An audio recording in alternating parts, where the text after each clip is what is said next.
wonderful beans. We are going to play some Dungeons and Dragons. Oh, wait, hold on, Andrew. I've accidentally left the combat ambience on while you're talking. Okay. Why would you do this? The combat ambience is back off now. Yay. We're going to play some Dungeons and Dragons. Welcome back to Chasing Tales. If you were with us last week, you know that we're diving in at the deep end with this one. If you weren't, then we'll give ourselves a little recap about what has gone on, get up to speed, and so this absolute shitstorm isn't too much of a shock to the system. Before we get into that stuff, however, we have our normal opening announcements. First off, a big thank you to our... Can I just say thank you to the Game Mommy for following us? Oh yes, they followed us while we were running intros, so I just thought I'd do that very first thing. But carry on, Andrew. I apologize. I will allow that for as interrupting. How dare you? No, it's quite all right. How dare you? First up, I want to say a big thank you to our friends at The Cognitive Merchant. They are wonderful producers of bespoke, handmade, customized leather, tabletop RPG accessories, LARP gear. They do dice bags, dice trays, pieces of armor, and things like that. Our one of friends make most of their bank con season. We haven't really had that this year, so they could use your support. So this Christmas, go check them out at thecognitivemerchant.co.uk. You find their links to all their other socials round and about, but their website is a good place to start. So go check them out. Have a sale on for Christmas. Oh my goodness, get what? The cheap things. It's really good. Yeah, so go get some good leather stuff and also support our wonderful friends while doing so. Well, aside from that, do any of you wonderful folks, my players, have any announcements, things you're in, things you want to plug, or things you just generally want to get hype about before we get a little bit stuck in on this one? I would just like to say that my Tomb of Annihilation stream that I'm in tomorrow has moved locations. We used to be on Capri the Gamer's channel. Now we're on Kilted Cajun RPG. So if you don't want to see me being a horrible Asimar bitch, and you'd rather see me being the most uwu furbulk you've ever seen, you can come hang out with me tomorrow. But I will properly link things for that. Not right now, because we're doing Chasing Tales stuff, not Tomb of Annihilation stuff, but I thought it was worth a mention. Also, quick little mention that, again, I'm sure we will promote properly at another time. Me and Meggie are still taking part in Witch & Craft Games' Vampire the Masquerade campaign. If you like cliffhangers, there was a doozy of a one last night. Oh boy! Oh boy! Shit's about to go down. It really is. Shit has gone down. It's about to go down more. So if you'd like to see Maggie playing a horrible, sassy, obnoxious Ventru, and me playing a anxious, violent Gangrel, then tune into Witch & Craft Games every Wednesday evening. I always want that. Any more before we get into doing some character descriptions for anyone that is new to our little stream? I have a beautiful background. You need to get some more books, you have a really cool red bubble. We don't care about that. We Talk about your red bubble! No, I don't want to talk Plug about yourself, that. your red bubble! I have a red bubble. It's called Oxytocite. It's fine. The main point is, as you can see, this background, it's empty, and every week I'll just add something. For now, it's punching gloves. Okay.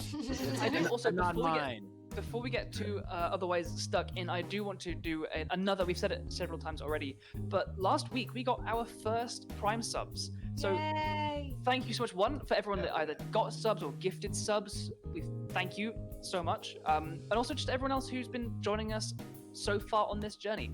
As we hit episode 23, we've had hundreds of people follow us on the various platforms, interact with us through these different platforms about tabletop RPGs and other nerdy stuff, and it's been just really great to become part of this community and to be supported and followed by you guys. And we're just really glad that you're enjoying the story, because that's, it's not why we're here. We're here to play a game for ourselves because we're some friends who play D&D, but we're very, very happy that sharing it is an enjoyable thing for you guys as well. We're not friends. We're Yeah. just business associates. We're not friends. It's a lie. It's I a don't lie. need friends. It's in your Steak is contract the not to point mention here. I call him Mr. Datson outside of this game. Only... I'm not gonna make that joke. Not on Twitch. Not on Twitch. You're gonna get Catch us banned. I on see Chasing what you're Tales doing. OnlyFans. Anyway, before we get into a recap, to give anyone some context that isn't new I to have our... another thing. thing. Oh, But it's because we reached affiliate. I set up this week the new affiliate reward thing. So you know how when you watch things on Twitch, you accrue the little points and the little giblets? We've called them nitbits because we call our fans nitwits and you can earn your nitbits. And we have some pretty simple self-explanatory ones. There's hydrate, which makes anyone on stream have to have a little sippy. And there's various others. There's give advantage and give disadvantage.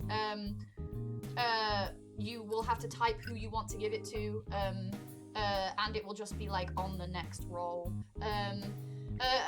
Loads of people have just redeemed hydrate, so everybody go have a sleep. A sip. Asleep. I meant to say a sip. Thank you. And then we also have one final one, which is make me a wild magic surge. The caveat being it won't be that you click it and I'll wild magic surge. You click it and the next time I cast a spell slot, it's spell, I'll wild magic surge. Ah, okay. But you can make it happen if you want. So I don't have the Twitch chat open because I'm busy DMing, so when that happens, someone let me know. Oh yeah, no, I I have will the be team doing all of already. my chiming in, like thanks for follows, blah blah blah. also emotes are coming soon. We're coming soon. I'm there. I'm on it. They're coming soon. hell yeah. Alrighty. Hell yeah. Any other last minute things before we start getting into D&D stuff? I got a cat. You lucky thing. Alright. Alright. What else? Wait. What else can we find just to stop Andrew from playing Well, the game? I'm actually put a call out. I'm looking for a group of people with specific set of skills, which is to get rid of Nightwalkers. So Oh, if yeah. anyone knows Craigslist. Craigslist is a great place. Craigslist, of course. Fantasy Craigslist. I'm right here in the video call, Markos. I don't know. Mordenkainen's list. That's Diamonds list. Just a list that is super long. You go to like a normal shop and it just names and ask and just people asking for stuff is just constantly being written. That sounds like a good idea. In the Okay. Adventure Zone universe, Craigslist is like a list that's owned by a gnome called Craig. That's literally what it is. Yeah. Andrew, do you want to say something? No! Oh, yeah, no. Shut the fuck up, Alex. Ashura dies next. Alright. So, before we get into too much of a recap, to give anyone context that it might be new to the channel, we're going to go through some character descriptions just so we can put some names to their faces and some imaginary aesthetics to those faces and names. So, we're just going to have like a 2-line aesthetic summary and like your class and level. Let's start with Riona. Who are you and what do you play? Hello, I play Hemlock. She is a half-orc, half-elf Circle of Spores druid at level 11. She's about 6'1", willowy and thin, with light green skin, pointed ears, and little tusks, and long black hair with like leaves woven into it. She walks with a staff because she has a little bit of a limp, and has some big, round Coke bottle glasses on her face. That's Beautiful. her. Ashura. Ashura is a lanky drow. Who's now bald, who has sunglasses all the time, a few scars on his face. Most of the time has a white pipe in his mouth, and is now rocking some long coat, dark blue with golden lay, and beautiful silver armor, and some gauntlets of ogre power, also silver, with everything matching, and a demon sword on his belt. He's a bard, weirdly enough, bard level 10 and level 1 paladin, and he's cool. David. Hello, I play Markos Astreva. He's about 30-year-old human, fairly tan skin, short cropped, dark hair and beard. He is a Ranger 9 Rogue 2 gun scout, so he shoots things with a rifle, and he's a cool guy, and he's the best. He is. He's very cool. Certainly not about to die. Maple. Nope, no. Megan, who did you play? Oh my god, this is horrible. right out the How gate. dare you? Oof. That face. The only reason I didn't leave the call just now is because Prue is producing and I don't want to be mean. Oh, I love you, Maggie. Maggie, I'll move all the slots around and I'll DM and we'll just play a game where you don't die. Thank you. You'll play Fancy Um, Life Simulator instead of D&D. So, up until the end of last session, I was playing Maple, who is a gnome. She's 3'4". She has a large curly-haired braid going down the center of her head with shaved sides and floral tattoos. And she wears her leather armor covered in bones and carries a opalescent bow and a hammer and her daggers. Just shut the fuck up, okay? Hina's offering you so many hugs. There have been at least 5 from Hina in the chat. Hina, I love you. Yeah, I'll correct Meg. Don't worry, Hina. She disintegrated at the end of last session, so we'll see what happens. Good hand. Prudence. Hello. Filthy Pants. I am playing Lady Hope Summerhold, and Hope is a 9th level wild magic sorcerer and a 2nd level hexblade warlock. Yeah, the hexblade's brand new. We'll see what happens. Literally, today's my first play of it. She's tall and tan and young and lovely. She's not tall anymore. She wild magic says she's 5'2". She is Paris Hilton, but make it fantasy. She's a bitch who's great at socializing and looking cute when it's probably inappropriate to do so. And last and never least, Jordan. Hello. I play Nute, who is a Duergar Sun Soul monk. Typically goes around wearing quite baggy, loose-fitting clothes. Has white hair pulled back into a ponytail and a somewhat wiry beard with flecks of grass inlaid inside it, and also some sick-ass fucking elven tattoos. And I'm just here to punch stuff. Oh yeah. So, last time, and across the previous couple sessions, to bring us to where we are right now, the Soul Guard taking a little bit of downtime as they have researched and discovered the rough timeline of the Lich Queen Kaiser's plot to resurrect one of the ancient titans and to bring about a new kind of undeath. With several months to battle this plan, the Soul Guard have decided to head to Maldron to deal with a hag, a deal with whom Ashura has made. However, as they approached Maldron and the group split up very briefly, a series of explosions and clouds of smoke erupted across the hometown of both Hope Summerhold and Markos Astreva. Sprinting through the town as fast as they could, they saw Volman shore skimmers, these kind of hovercraft-like vessels, skimming across the riverside, blasting away at any ships in dock. And they began to fight, finding these axe-wielding Gale Raiders, these Volman kind of landing amphibious troops that landed and were carving their way through, buying time for the rest of these forces to blow up these other ships while still in dock. The Soul Guard encountered these soldiers, as well as a large, warforged construct that flew around, blasting at them and swinging a large electrified sword toward them.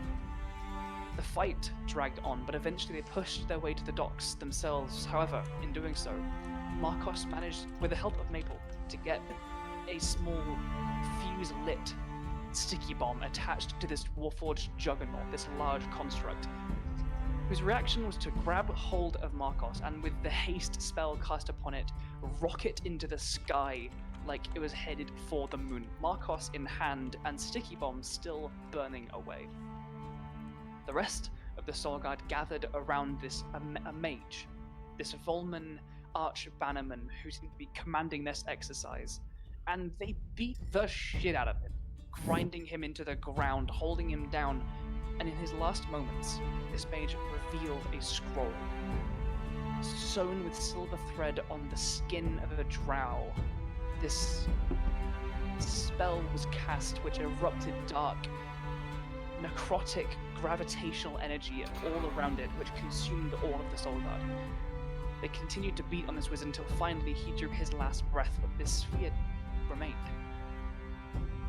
And as all of you, Markos with a very, very good view of the whole city, but Hemlock, Nute, and Willow, as the spell collapses in on itself, the deafening, roaring silence that seems to pervade throughout it coming to an end, you turn around in the last moments, and you see Maple still near the center of this sphere. In a brief moment of tranquility throughout this chaotic battle, one side of Maple's arm begins to turn to dust and fall away. Maple, as you feel this numbness begin to take from one side of you, you can feel almost a sense of peace. No pain, just numbness beginning to come across you. Is anything you'd like to do or say?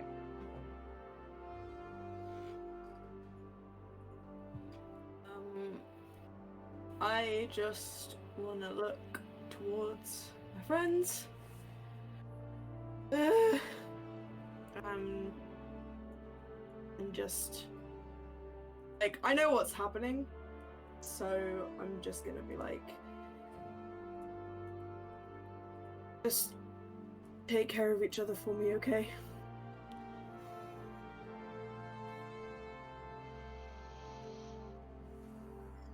As the three of you there, Nute, Hemlock, and Willow, hear this kind of slightly cracked voice come from Maple. More and more of it begins to vanish until, as if carried away on a wind and then vanishing to nothing.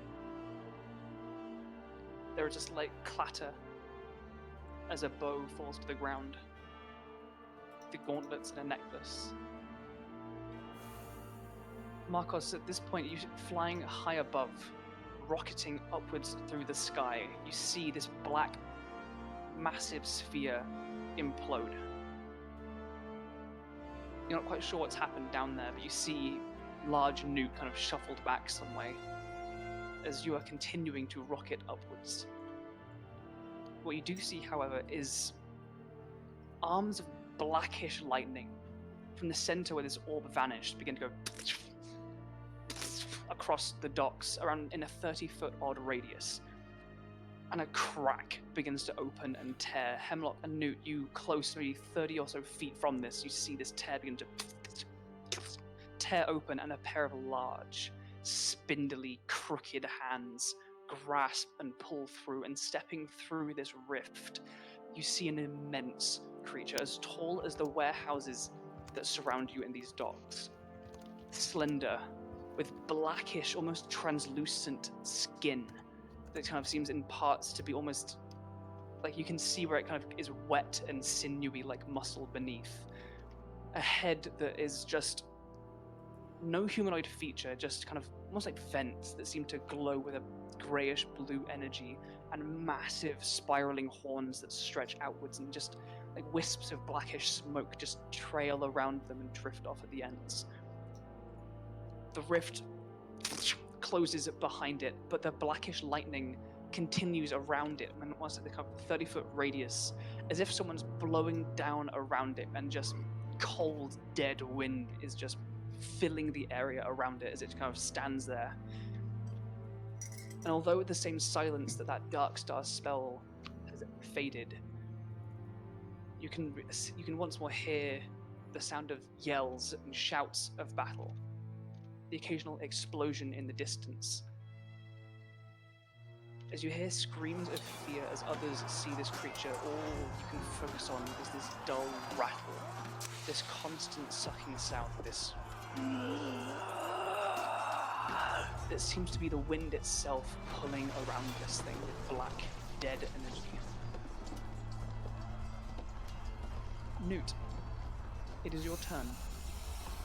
What would you like to do? Thank you for the follow, Nerdosaur, and we had two highlighted messages during your monologue, and I didn't want to interrupt. Mitch is sending you complete hugs, Meg.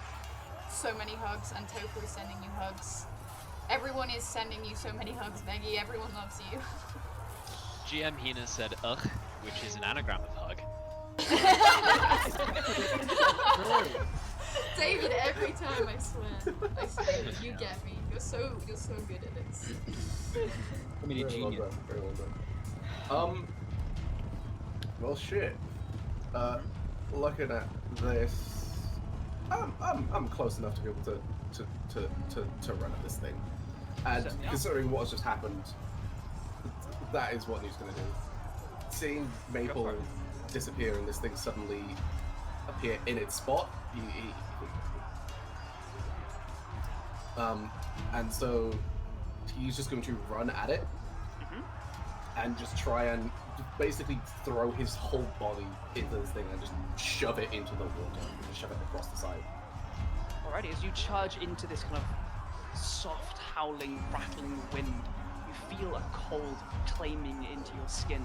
But absolutely, go ahead and make an athletics check with your first attack to make a shove attack for it. Alrighty.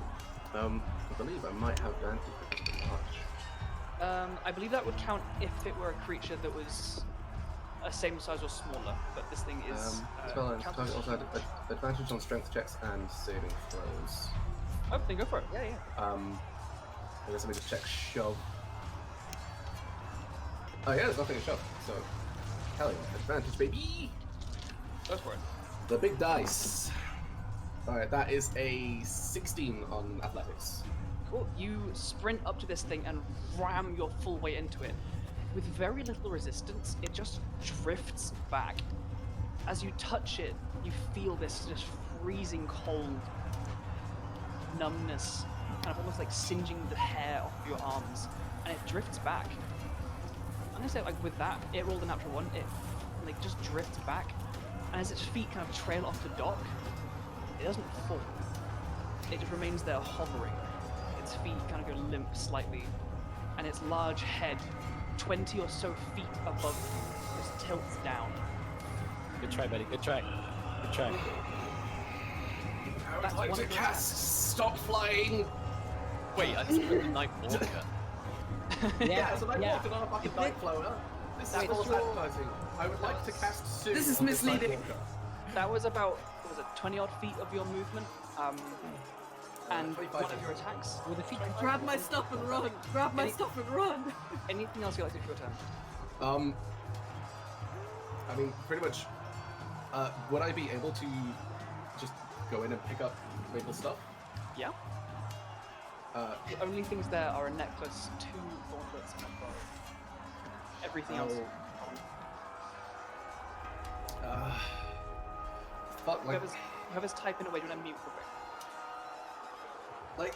okay, so the one thing here is, like, I have an idea of what a Nightwalker is, but would Nute have any idea what a Nightwalker is?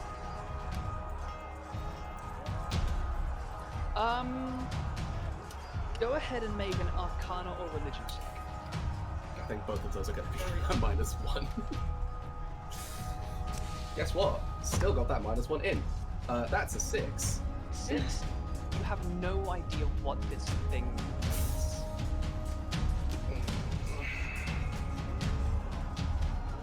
As the seconds tick on by, I can see you can get to where Maple's things were. It'll probably take a little bit, I'll say like a free action on your next turn as well, to gather the rest of it, as it's like several things on the floor. But you can certainly get there and like grab the bow as a good start. Okay. So if I were to, you say like, if I were to spend an action next turn, could I just pick it all up? Yeah, you can do that. Cool. In that case, I'm going to make sure I'm standing next to the stuff, realizing I don't quite have the time. I'm just gonna fucking launch a punch at this thing. Go for it. Full attack. I'm gonna throw out a radiant some soul punch. Not great. That's a 16 to hit. 16 hits. It is massive and is almost encompassing your entire view as you look towards it, and your radiant light kind of carves through this rattling wind straight into its Does form. 7 radiant damage. 7 radiant damage. Is it Nice. It is. Yeah. Falls over though. Is that the end of your turn? I am going to spend a key point and use a bonus action to dodge. Okay. You take up this defensive stance over Maple's belongings. The Juggernaut. no longer hasted, as the creature that cast it is no longer. It does, however, with its 40-foot speed, travel another 80 feet up. Oh my god! Cool. 580 feet in the air. It's fine. Full damage is maxed out at this point. Pretty terminal velocity is coming for you. Yep. Terminal being the operative word there. This juggernaut, with you in its grasp, slows slightly as you feel that magic wear off, but you can still feel this, just the wind blasting down above you, Markos. Yep. It is your turn. I would like. So the bomb goes off at the end of my turn. That's what that one on the juggernaut indicates. This is the last round before the bomb goes off. So I'm going to try real good to get out of this grapple, and if I successfully do that, I want to swan dive into the water and hopefully take less damage than if I hit solid wood. Right? Go ahead and make acrobatics or athletics. Acrobatics. Oh yay, that's a 5 on the dice. So 13 total. Andrew, quick point. Yes. Shouldn't the Juggernaut be stunned after the haste be leaving? When the spell ends, the target can't move or take Yeah. actions until after its turn as a wave of lethargy sweeps over it, is what happens at the end of the haste spell. Yeah. You know what? That's a good point. Yeah, You I are didn't still wanna- 500 feet up. It's still 500 feet. It's but- fine. Fine. Is it actually stunned then? Because No, it just says it can't move or take actions. It's Okay. not the It's stun not condition. verbatim stunned. right. Well, Markos. I got a 13 on my attempt. It I'm didn't assuming roll isn't great enough. either, but it was still a 14. Oh! You cling on. Somewhere above, as you try and pull out, something moving and bright catches your eye. Something hurtling towards you at great speed. The rest of you down on the ground worry for a brief moment as you, glancing up, there's a streak of gold just burning through the sky like a shooting star, heading straight towards Markos. Damn it. Markos, this thing, you still can't quite make out what it is, and it slams right into you, clearing you free of this juggernaut. However, could you make a dexterity saving throw for me, please? Thank can. you for following, Josh. We appreciate Hey. it.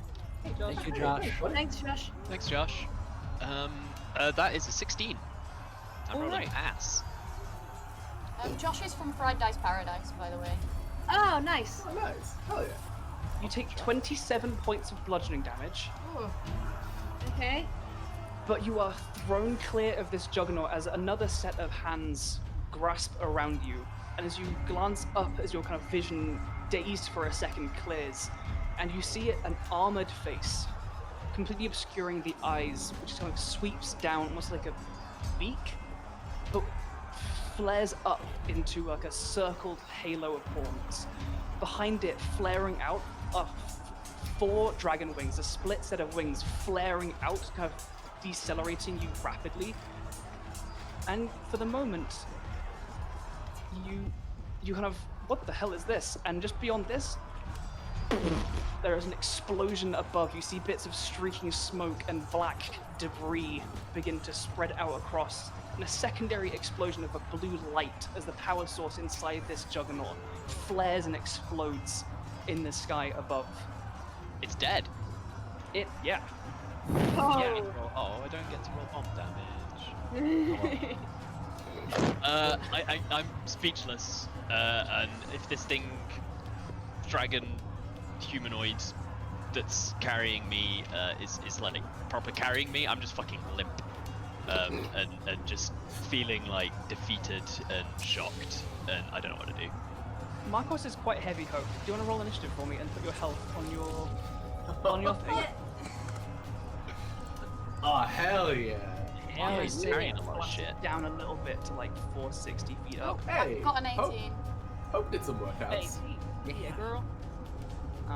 Which is a first for me, guys. I don't Yeah, you're high up there. Yeah, damn. Okay, my roll 20. Oh, shit, yeah. Close. Hold on. That's the whole point of Hope being away this entire time, was just to learn how to be better at initiative. Learn to take initiative, you know? Learn to take initiative. Sorry about that. I don't know why my Roll20 just closed itself. But now she has a helmet. The music. All of the enemies disappear. We're all safe. Hope definitely looks down at you and you see her like whited out Asimar eyes. And she's like, oh sweetheart, you didn't think I wasn't going to come back with a bang, did you? I think he just smiles. He just grins stupidly.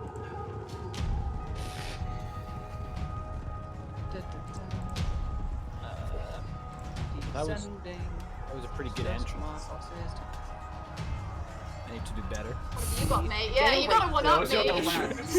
That's how this works. I'll just cast Major Image just for that. Just like, dragons with me too. Fuck off. Ashura is all right in at once. Yeah. And he's like, oh no, I'm not gonna get beat. Climbs It's not into my a fault you cannon. didn't Like, decide no, more I can do that aesthetically too. interesting character, Alex. Yeah, I don't need to. I embody the character well enough already. With that, Hemlock, as you see this kind of streaking shooting star, like it looks like they pass through this juggernaut and make it explode and then flare a deceleration with these golden wings. This Nightwalker is standing before you. What would you like to do? Okay. Seeing that and kind of looking between there and where Maple was, I'm gonna try something a bit weird. I don't know if it's worth it, but I'm gonna do it. I'm gonna run to here and like shelter behind this thing here. Sure. And I'm It's like going a Markos to, rates and finish on it. yeah, and I'm just in range.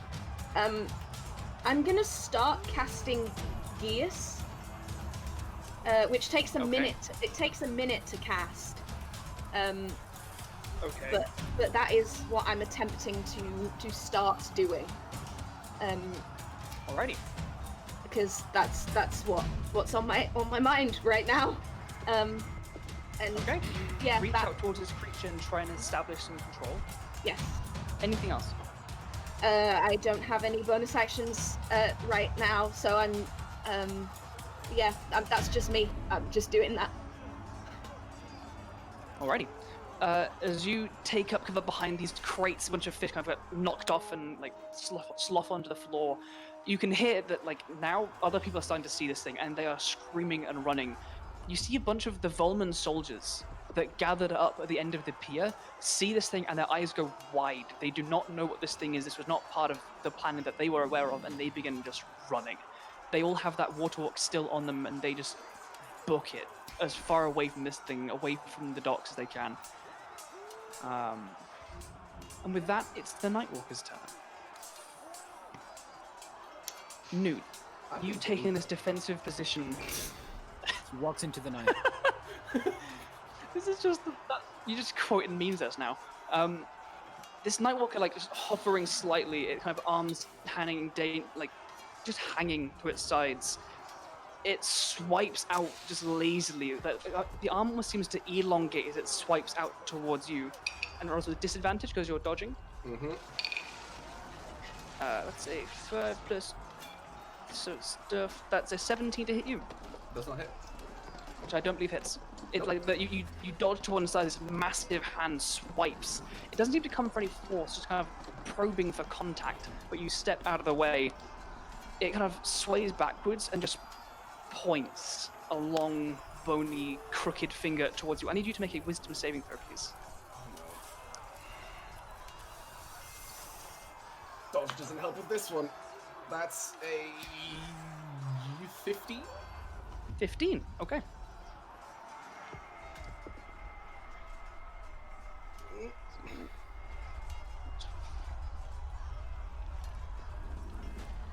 With that, Nute, you take... Oh, I rolled bad. 12 I points did. of necrotic damage, Ow. but you are frightened. As this thing kind of standing above you, you dodge and you feel quite good about the fact that you've dodged this thing great. It just points towards you and all that cold rattling wind seems to coalesce around you, and you feel your entire form lock up. You are paralyzed for as long as you are frightened. Ooh. Oh no. Alright, I'm sorry. Lads, I'm going for Paralysis condition on Jordan Stavrakis. Hold on. We know Shush. Hold on. Oh, I misspoke. You're frightened till the end of its next turn. Okay. okay. But while you're frightened in this way, you are also paralyzed. Okay. That's So not too bad. you lock up for now, and that is its turn. One thing at a time. Never get out of this paralysis, Jordan. Initiative 20. I mean, yeah, we know how it works. Ashura, Yeah, what? Yeah. you and Pariah, riding on snow, bounding. You can hear the deep panting of your familiar's breath, of your steed's breath, as it just bounds through the streets. You go past people running in the opposite direction. Occasionally, you look up and you see there are small clusters of griffins with riders flying across the skies, which you recognize to be Adagani forces. Reacting to whatever threat this is, you hear explosions as the towers that lines these docks with cannons in their peaks firing off at whatever threats seem to be about. You turn the corner onto the docks themselves, where you can see, like, just for a second, you saw like a shooting star land in an area of these docks, and you see it kind of flare out in gold, and you begin bounding down this corner until you see Nute at the end of this street, and you see this massive entity of pure undeath standing above him, looming on top. And I just need to drag you out of the gym. Thank you for the follow, Noah. VW9. I appreciate buddy. you. Welcome. I'm gonna We're in the put you middle of like a big fight there. with a Nightwalker. Sure, if you could put your health and Snow's health, Yeah, it yeah, I can is, do that. and then roll initiative for me. Yeah, I can do all of that. We do 5 seconds. Okay, so I've got 81 HP. Ooh. Alright. And- Show off. No, it's fine. It's not that good. I mean, I everybody. need to roll for Pariah. And Snow got Oh, yeah, I 75. need to update my health. Boom. And Snow. Boom. Wait, no, Snow is my mount, so it is not on the thing for now. Yeah, you can put them as So, yours. oh, I rolled a 17, so I got 22 initiative. Yes. 22, baby, nice. 22, baby. Boom, as well. You can remove Snow then. Cool. Okay.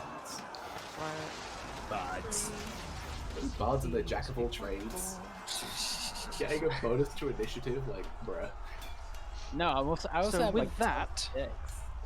you arrived with the initiative count. So with that, as you guys kind of bound up using that last bit of dash to get along this area, you kind of see a ship to your left in mid-construction, bits of rubble and splintered planks of wood kind of littering the ground around you.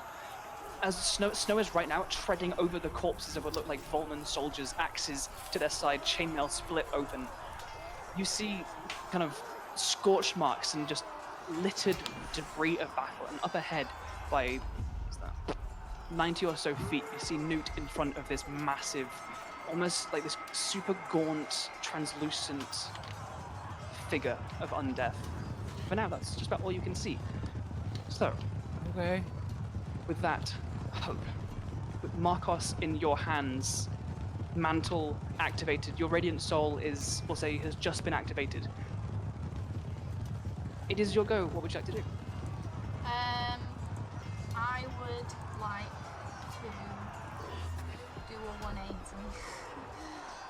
And use my now 60 feet of movement by having double the amount of wings. Double the wings, double speed, baby!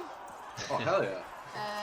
To go like diagonally in this direction. So You can optionally furl the wings and drop 500 feet around, so you can move down as far as you want. I want to be in the air with Markos. I can't move Markos, but imagine Markos has come with Oh. me. But I've moved down a bit, so we're not 460 Okay. feet up.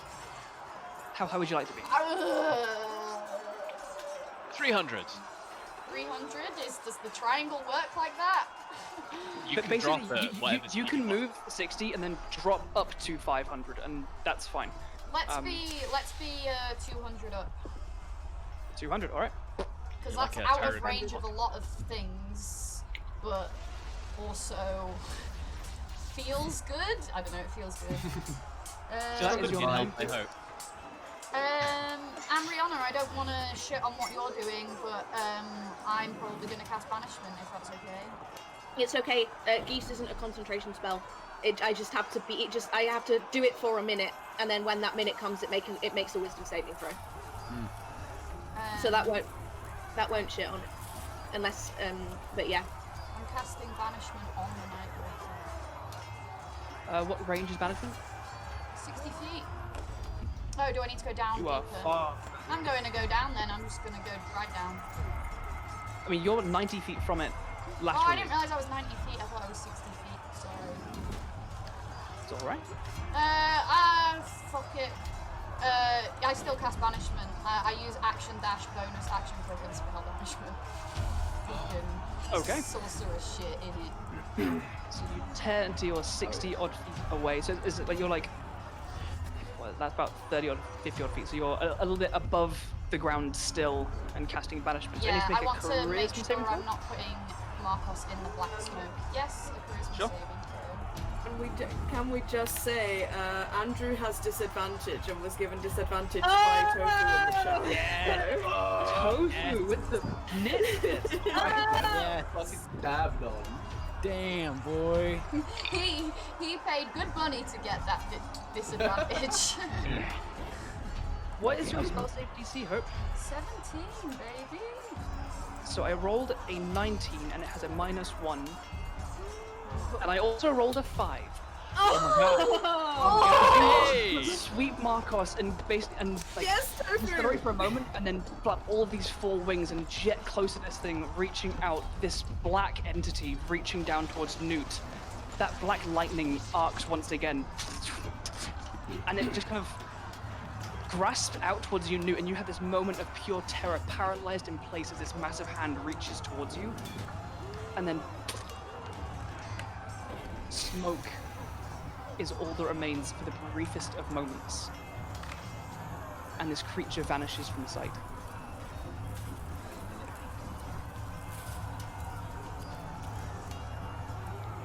Elsewhere, while these other Gale Raiders continue just sprinting and running away, it looks like this Volman attack has ended. You guys fought them off long enough that they either completed their objectives or decided it's time to retreat. And with the loss of their bannerman and whatever the hell that was, they have all... Those that can get to their shore skimmers are boarding and are zipping away. And it seems that for now, most of the threat has faded.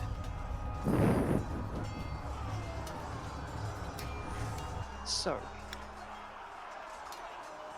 Elsewhere, as all of you take stock of this situation, this panicked moment of victory, as this creature vanishes from We sight. had a hydrate redeemed. I just thought I'd say. Hydrate. I don't have a drink on my table. I'm gonna have to go get one in the break. I've got ice Apologize. cubes. Just eating, Damn it. drinking ice cubes. Maple.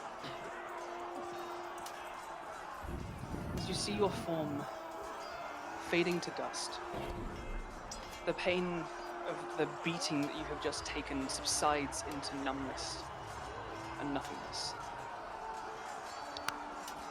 A loose thread of consciousness bobs and weaves through clouds of silvery white that fade to a star-filled inky blackness.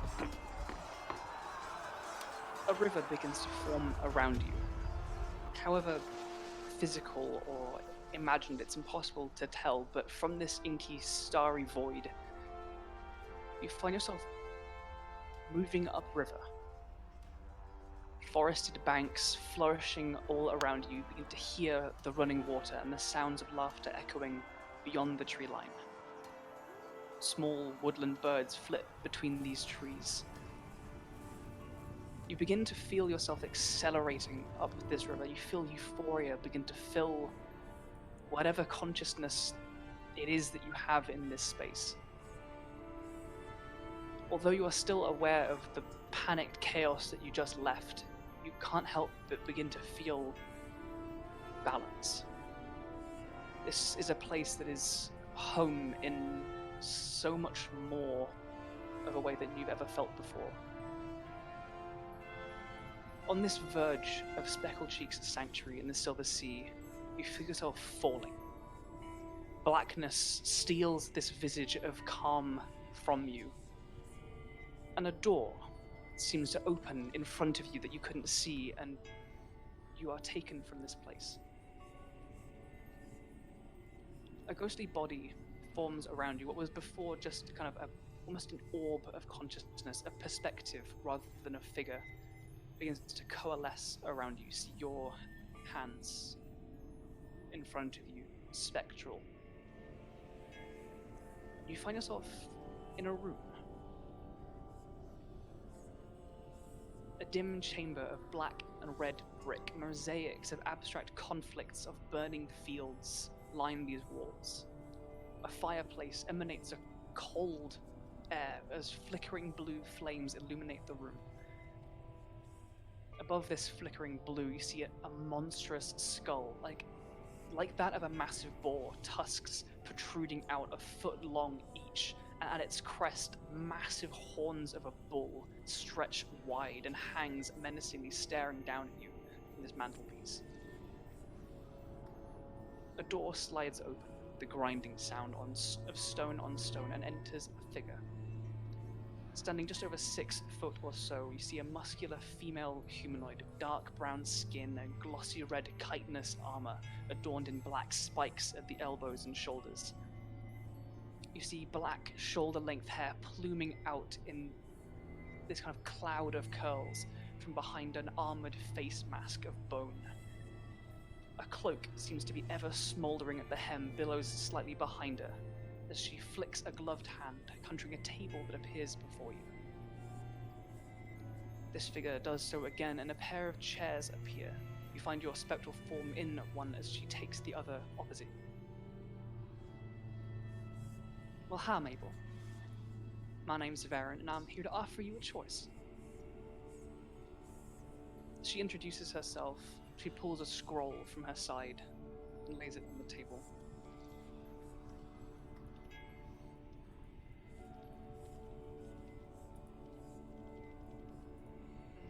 What choice would that be? Well, she waves another gloved hand, and a black feathered quill apparates in front of you, hovering above this scroll. Well, we here in Avernus have had our eye on you for some time. I would like to make you an offer. You find yourselves at war with the forces of the Abyss, and that makes us friends. Makes us allies. What I have to offer you is a chance to return to your friends, your family, to keep fighting against these forces that seek to destroy us all. When you're done, you have the chance to continue to defend all the planes from these demonic hordes. She says this, the contract unrolls itself across the table towards you. What would you like to do?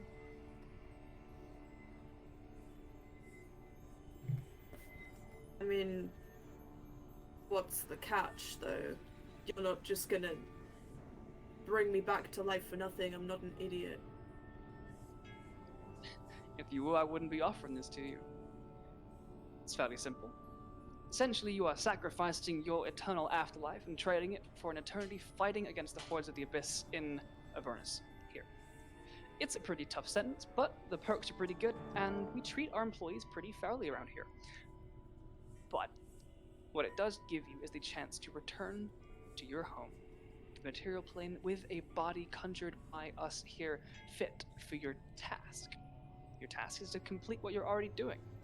Village Queen Kaisa, an agent of Orcus, is orchestrating this whole thing. She's got her fingers in all these different pots, bringing about all these calamitous events, bringing back titans, forms of undeath, sponsoring wars, you know, the whole deal. You finish the job. Once she's taken care of for good, your task is complete. You say goodbye to your loved ones in your own time. And then you come back here. And you put to work the infamous Maple Oakheart. The raging little ball of danger and violence that you've become. And you get to become an eternal warrior.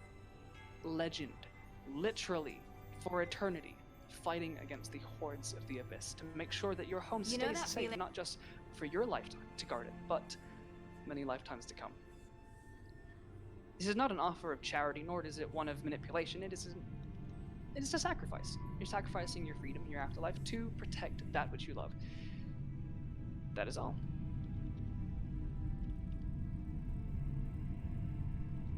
I want to actually read the contract. Okay. It's not very long because I'll read like the summary page of it. There are more details if you wish to ask for Yeah, specifics. like I've already read the contract. Spoiler alert to everyone. It essentially For the purpose reads, of the stream. this contract is presented to the gnome Maple Oakheart of the Nemes tribe. Detailed within are the specifics of the offer as well as the terms of breach. When presented at the time of death, the subject may accept and return to the material plane of origin in a new body, a form that will last until a specific goal has been achieved. For the purpose of this contract, the end condition is the destruction of the Lich Queen and the servant of Orcus, Kaisa. Destruction in this text describes the permanent death and elimination of methods of return, such as phylacteries, clones, or physical remains. Until this is complete, your soul remains bound to the task. Should you die before the goal is met, your soul shall return to your form after the next dawn, although physical damage of the form will not be repaired by this magic. Should your soul be taken forcibly by another force during the terms of this contract, this agreement shall remain active, such that if your soul is released, your granted form shall be revived. Upon completion, the form granted by this contract will fade from existence, and your soul will be claimed by this contract for eternal service in the legions of the Archduchess Zariel.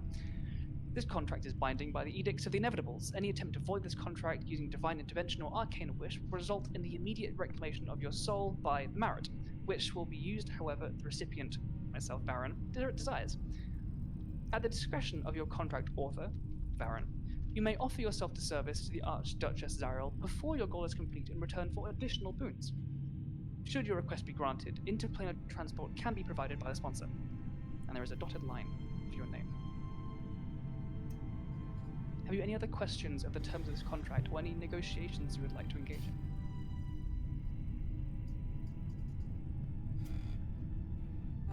No, not presently. I just want to look up at her, push the contract back towards her across the table, and just say, I think I would rather trust my friends to try and get me back, and if they can't, wait for them on the Silver Sea where I belong. I have no interest in spending my soul in an eternity fighting for someone who doesn't actually care about the people I care about. Does it matter if the enemy's the same? Regardless. No. You've given your answer, and I accept. I wish you safe travels. She rolls up the scroll, and as she stands, she waves her hand one last time.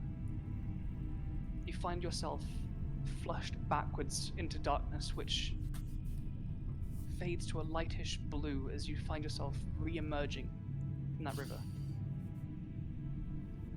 Back to that same singular point of perception.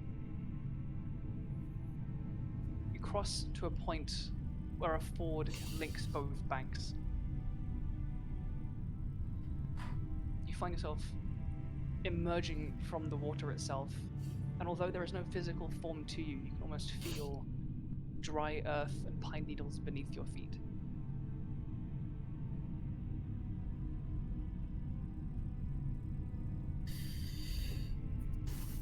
Solgard.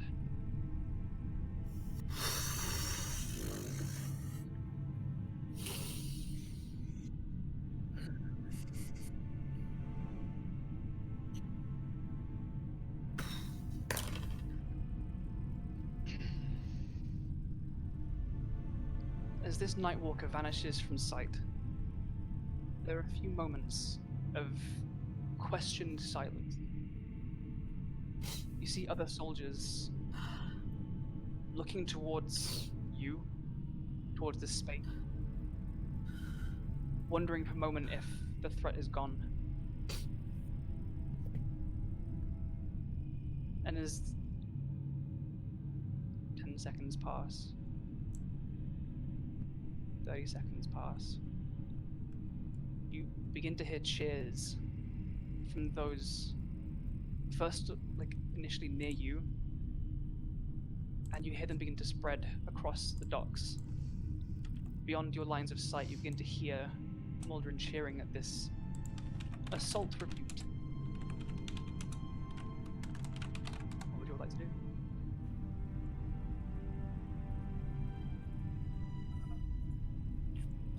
What just...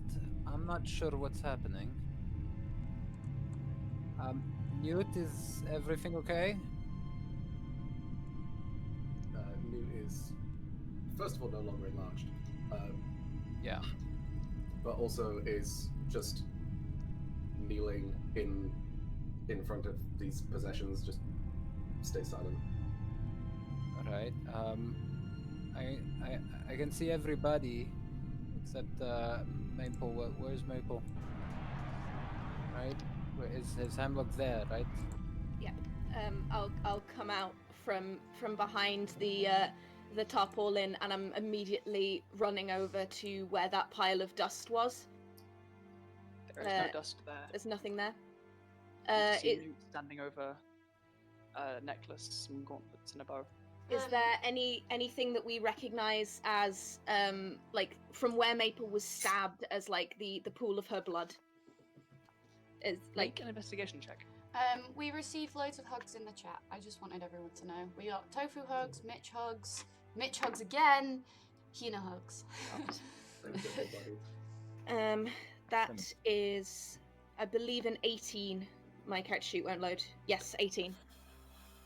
You do find across these docks, although it was raining earlier today and there are other puddles around, you remember roughly where Maple had some of her engagements, and you do find an area not far off where Markos first ascended from. There is the remains. There is blood in the water that you think is probably Maple's. I'm gonna try and bottle some of it up, and I'm just like shouting to everyone, "Cleric now! Cleric now!" and getting as much of Maple's blood up in the bottle as I can.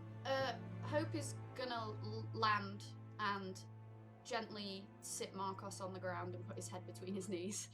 You know, like you know when someone's like faint-ish and you like put them safe, and then she's like, basically put him in the recovery. "Why on earth is Hemlock shouting? Is she okay? She's not been hurt, has she?" I'm not sure. You hear other soldiers passing along the call for a cleric. I don't know. I was in the sky and there was this black orb and... Where is Maple? I don't know. There was a big black dude that was like standing 20 feet tall, something like that. Well, did you do what? Why he's just gone now? Hold on 1 second, and I concentrate for the last 6 seconds of the minute. Yep, he's gone. Were you looked like you were pooping. I arrived wasn't in sure what you were better talking time. about. Shut up. Sorry, Ashura. So okay, so you took care of that dude. What the fuck was that?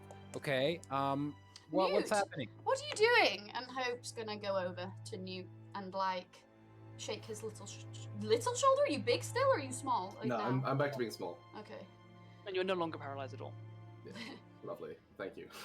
You're welcome. Thank buddy. God. Anyway, Can someone go and look after Hemlock? Newt, you alright, sweetheart? I'll do that. Not sure. She's what's gone. going on.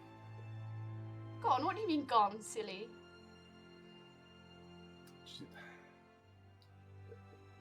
Maple's gone. Gone? Like Like, went back off the battlefield for some No. reason? What do you mean gone? She can't just be gone. Hope, I think you might need to sit down. Newt, what's going on? Tell me. This isn't funny, you know, your silly little jokes. I wish. Maple turned to ash. I don't know how, but she's gone. This is all that's left. I guess Hope looks down between Newt's arms and sees the small pile of items. And Hope just goes completely silent and drops to the floor and just starts having a cry. Yeah. She probably screams. I won't scream onto a microphone. That's fucking shitty. But she's just hysterical. Hemlock, can I help you? What's it? Why do you need a cleric? And then as soon as kind of I've gotten enough like of the blood up into a vial, like this is more movement than you've ever seen in Hemlock, and I'm doing as best as I can to like run in the direction of Aura's temple. Well, okay, you just get on Snow. It will be faster. Why are we going to a cleric? We need to get Maple back. We're gonna get Maple back. What do you mean, Mapleback? Isn't she? Well, she was with you. I left you for the dinner. You remember? And then I guess you attacked. No. We're gonna get her back. It's fine, Ashura. Well, from where? And I will just climb on board Snow and. Okay. Well, let's get to the temple. But from where? Where exactly? Where did she go? Did she get abducted? I guess she couldn't get abducted by the Vom guys. Like they. Nah.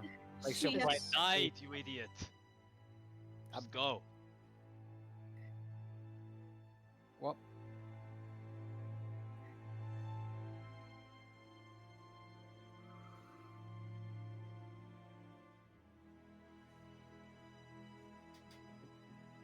As you're sitting on Snow waiting to go, Snow is kind of waiting for Ashura's command. Yeah, we'll just go to Go. the. Okay. Well, it's the temple. You begin galloping up north along the docks, and fairly quickly you actually cross paths with a familiar Air Ganassi plume of curled white hair kind of bobbing behind her. She's like running with like another couple of soldiers as you recognize Buffett. I'm gonna like slip off the wolf and like grab her by the arms and say, I need Hemlock, what is it? I need someone to bring her back. She's gone and I can't bring her back, and I've got like the bottle in one hand of Maple's blood. She seems to understand what you're talking about, quickly like glancing at this kind of like your hands still covered in like slightly diluted blood from the puddles across the docks, and this kind of vial, like there's like bits of gravel in it as well.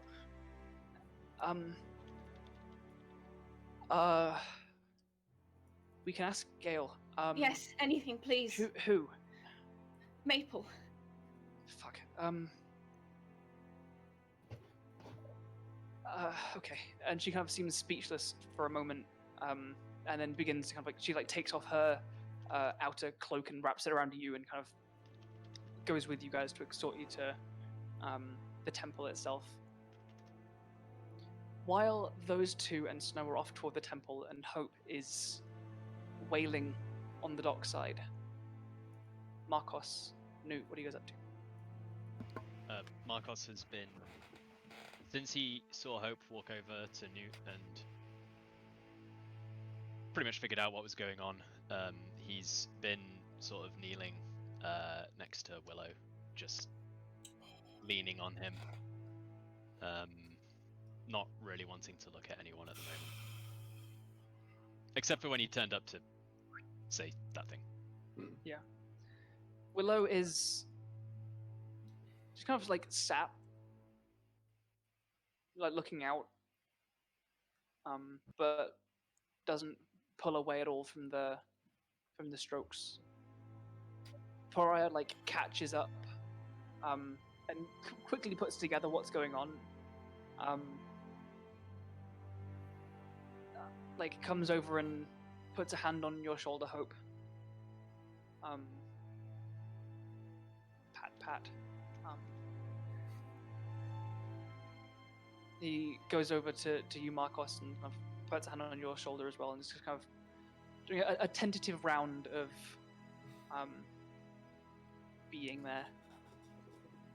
Markos just nods his head.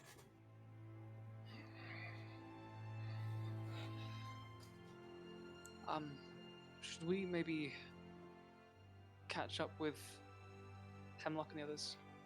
Unless there's any reason to stay here.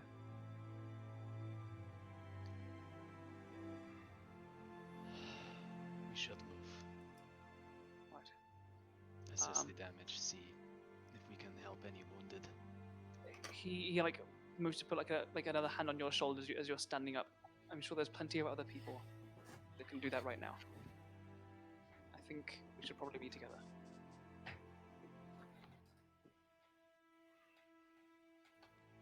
Right.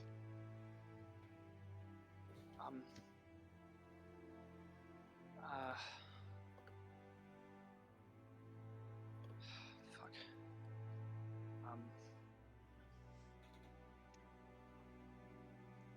He seems. What's your passive insight, Markos? Oh, it's quite high. It is 17. 17. There seems to be almost an element of confusion to Pariah. That's not just, this is sad, I don't know what to do. There's something else there. Of like his brow is furrowed in more of a questioning way than a concerned way. Questioning. Interesting. I think I'd noticed that, but not say anything. Sure. Just sort of give him a quizzical, slightly longer look than normal. Stand up and sort of dust myself off and be like, "Where are we going?" Hemlock, you mentioned a cleric. I'm way away by now. Oh, Hemlock is gone. Bounded across to the north. Is Hemlock gone to find a cleric? Yeah, she was quite vocal about her direction. I was yelling for a cleric, yeah.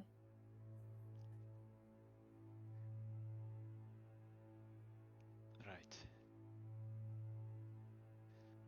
Let's go catch them up. I'll walk over to Nute and squeeze his shoulder and be like, "Come on." Nute will silently stand up, offer a hand out to Hope. We can't just go. She was right here. She's meant to be right here. We can't just leave here. What if she comes back here? Look, if she comes back, we can find her. I think that's what Hemlock's going to try and do now. I don't understand. And like Hope will like flatten down the front of her shirt. She's not asking for an explanation. No. She just will like take your arm and Um, stand up and tower over you because she's not a dwarf.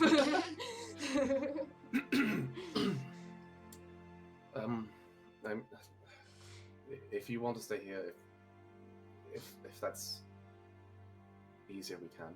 I don't want to push you to where you don't want to go. No, I'm being silly. I'm not thinking straight.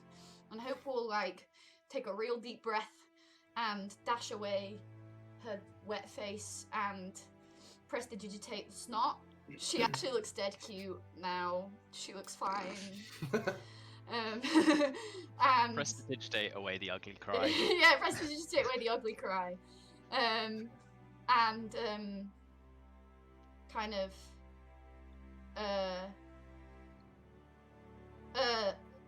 just pull Nute specifically in for a hug, because we've known Maple the longest, and you know, I feel like it's one of those hugs that says 1,000 words. And I think you, Jordan, probably know all of it. And then I will leave with everyone else. I'll be sure to pick up what's left of Maple's belongings before I head out as well. Okay. As all of you begin I to just make your redeemed way... a hydrate in the chat because I think we've been crying a lot and we need to watch it. I will say, when you do that, Nute, Hope definitely takes out some delicate handkerchiefs and like wraps the necklace in like a delicate handkerchief. I don't know, semblance of normalcy. Pretend normal. As the three of you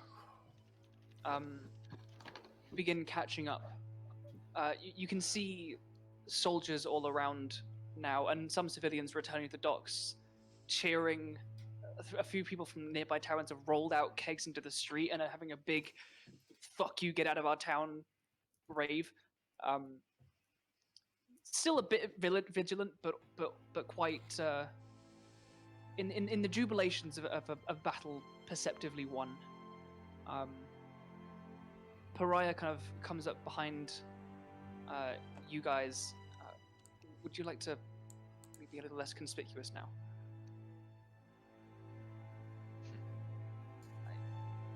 I think you're quite well known here. You don't seem like you would get swept into a party. If you could, that might help. Of course.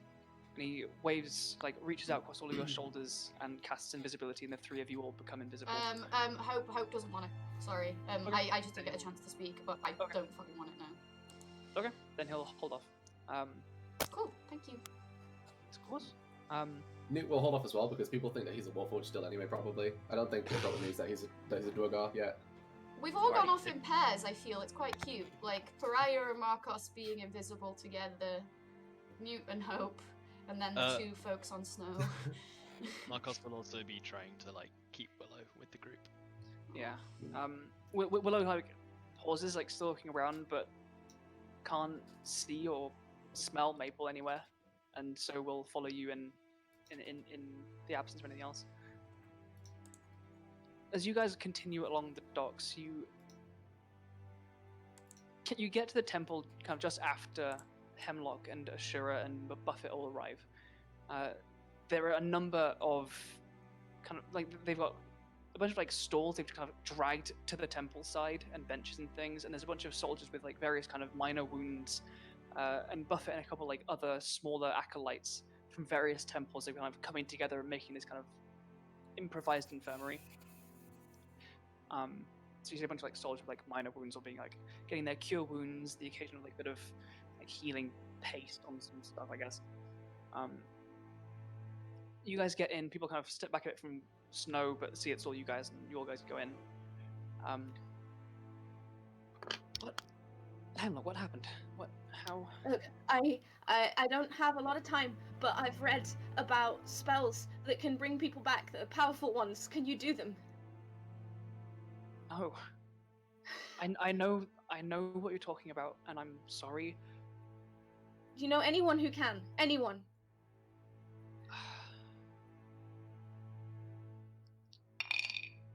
Yes. It's something. I mean, without this isn't enough. And she kind of like takes the vial from your hands. There is still magic that can do it, but it's nothing that anyone here can do.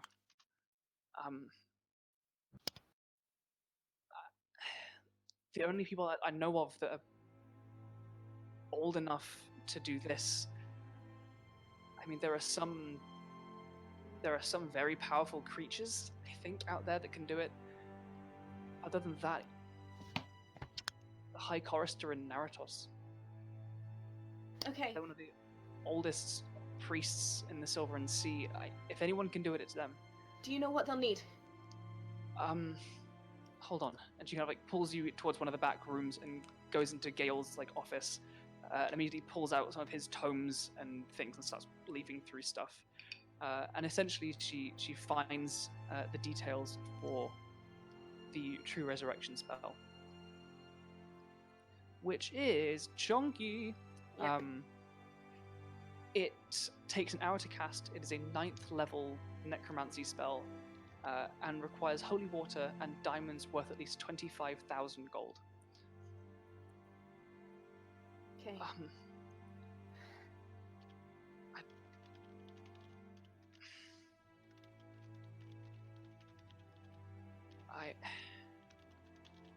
I don't even know where you go about gathering that kind of.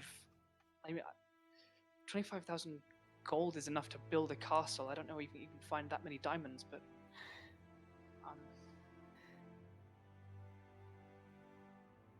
Hey.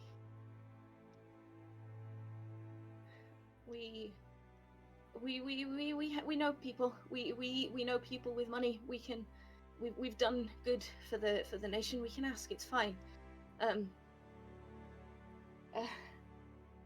And Hemlock kind of takes a big deep breath, and realizing that like there's nothing really that she can do now, will look towards Buffett and towards these other soldiers, and kind of like trying to push the feelings back, just says, "Where do you want me? I can help.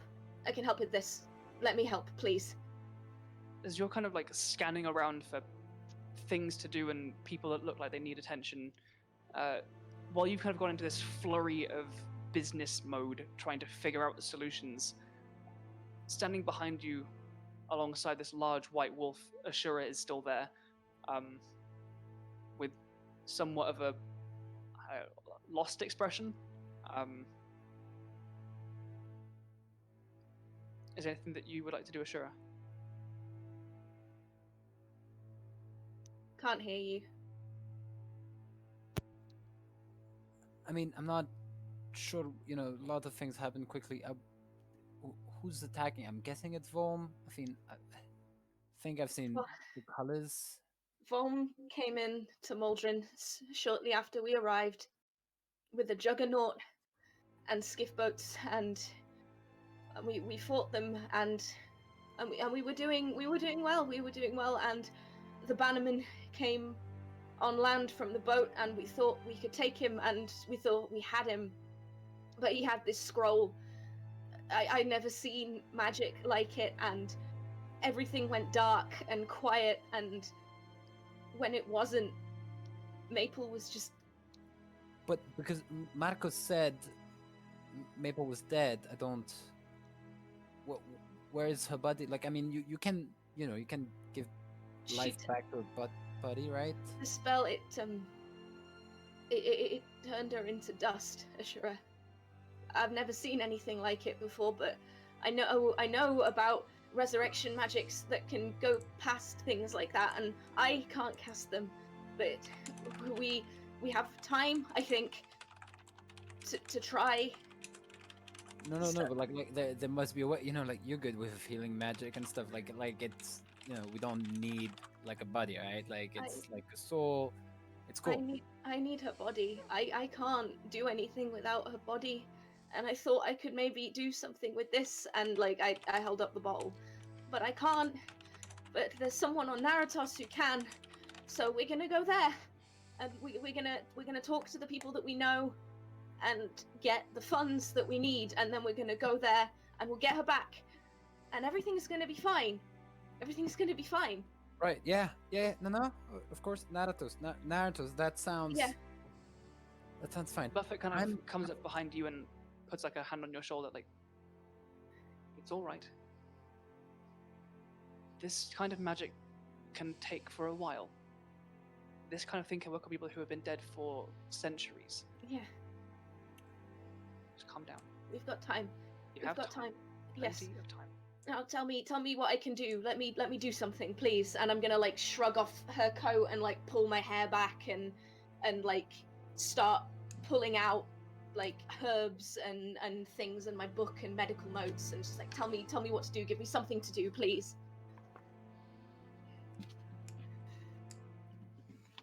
There are plenty of minor injuries outside. Come on. Okay.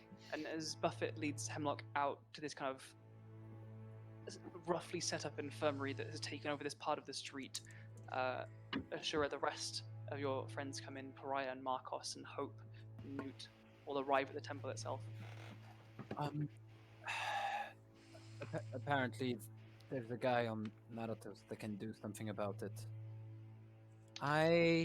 Do we have is there any of the foam guys left alive? I mean, No, they ran away when the Nightwalker appeared. which direction? I wouldn't know it's called Nightwalker when the creature appeared. Out to sea. They mostly reboarded their skiffs and Zipped out. went off back up the river. Fuck.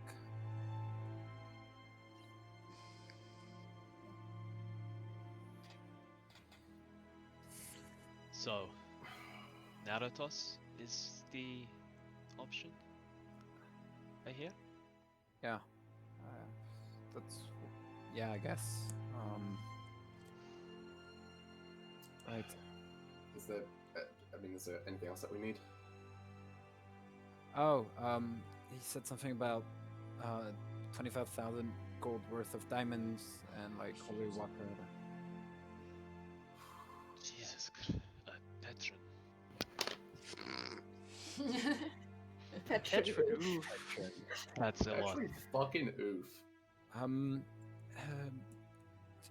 That's a big oof. Hope- Andrew, would I know about willing souls? Being an Asima who's got angel friends, or would I have to make a roll? I don't mind making a roll. Make a religion check. It's not a massively difficult one, but Wait, Okay. go ahead and make a little Would religion I- check for me. because I was thinking about this earlier. Would I also know about willing souls, considering I have literally died and You had to come have back? literally died. That's true. Yeah. That's true. I got a 7. Fucking bullshit roll. I mean, if it's very easy, the DC is a 5. So Yeah, like you guys have brought back Nute before. You've also been there when Hemlock has been brought back. Hmm. Yeah, like essentially, and there are plenty of ways this can get screwed with. There are plenty of things that can stop this process happening. But if the soul is free, it does have to consent to coming back. You can't bring back a soul that wants to stay dead. Yeah. Well, when Ashura is like, Hope, I'm like, I've been being quiet the whole time. I'm gonna like look up from the ground and just be like, Hemlock's attitude to life and death is fascinating and beautiful, but isn't the full picture. If Maple is at peace, if the Silver Sea is everything it's claimed to be, if it is a paradise where we get to meet our makers and live in a comfortable eternity that feels like home, Maple might not want to come back, and it would be for naught. And I will do everything I can to see my friend again. I will do everything. I will go to the ends of the earth for Maple, but I can't force Maple back. None of us can. And you just don't want people to go away from here thinking, oh, we get a pile of gold and we go on a jolly old jape and woohoo, Maple's bag.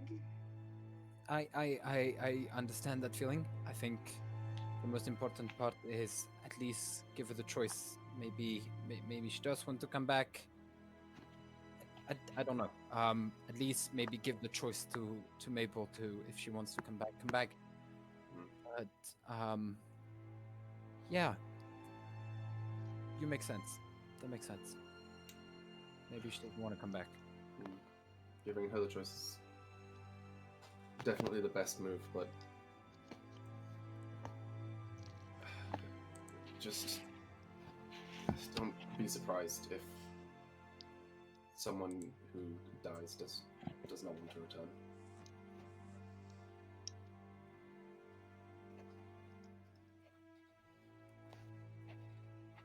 Ashura will grab Hope's hand. Hope will just hug you, mate. Just give you a big hug. We'll go in. Alright, kind of like still standing slightly removed from all of you, and leans in a little bit. I'm very sorry. I'm going to have to go very briefly. Where are you all going to be later?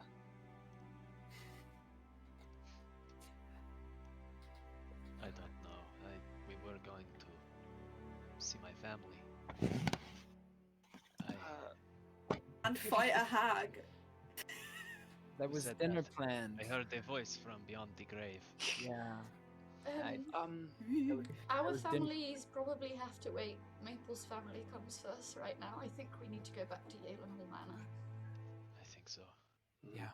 Alright, then I'll just come back here in an hour or so. Sure. Okay. What do you want us to tell you right now? Pariah, where are you going? There is something I need to do in private right now. Are you okay, That's what- Pariah? I mean, no, in the way that none of us are right now. That's fair. Ashura. Yeah.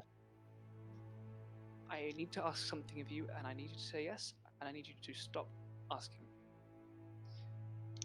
Insight May I borrow check. Sure. Maybe I shouldn't have cut through the question. That sounds sus as shit. well. Can I do As- one as as well? the- 'Cause I got you that may- read off of him earlier. You did. Yeah. Yeah. Not a lot, Andrew. Okay. I You hear got his words. I got 16 because I'm rolling like ass. I got 16. 14. 14. Whatever this is, it seems to be in. There is a similar kind of questioning, kind of concerned nature to him as what you picked up earlier, Markos. Pariah kind of like looks to you quite sternly, Ashura. I need to borrow the sword. It's your sword. I'll have it back the second I'm back, but for now I need to borrow it. And he just puts a hand out for it.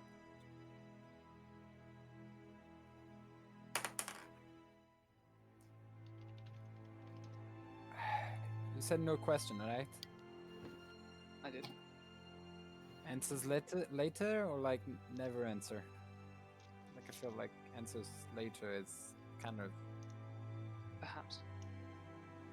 fucking hell. Yeah, there you go. Bring it back, I guess. He takes it with a cast of disguise self, makes it look like a regular sword, and puts it at his hip. Pariah, shall you're return not it to you corrupting in the anyone's hour. souls or anything, are you? Take care, everyone. And No, he no, makes Pariah, this- Pariah. We know who's in that sword, and I know your magic comes from somewhere. If you do a single thing that could potentially corrupt Hemlock's soul in any way and make her impure and ruin her afterlife on the Silver Sea, I will see to it myself that I am the last person you see on this fucking planet, okay?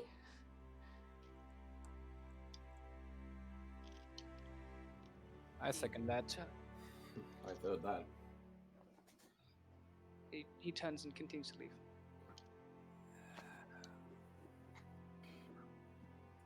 Markos cast Hunter's Mark. Just like. It's 1 hour, right? To be fair, not a bad idea. He did say I'll I mean, only be an hour, and Hunter's Mark is an hour. Andrew? Yes? I can make it 8 hours. if Can I really cast like. Mislead?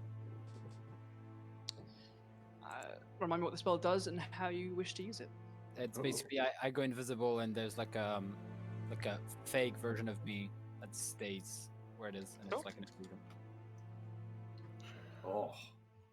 I'll You- follow 50 feet behind. Okay. I don't trust him. He exits the temple and heads further into the town itself. Sorry guys, I just don't trust him. To be fair. Yeah, good. like even if the insight check was like fine, I was just like I just want to keep sure. I don't want anything bad to happen. Yeah, like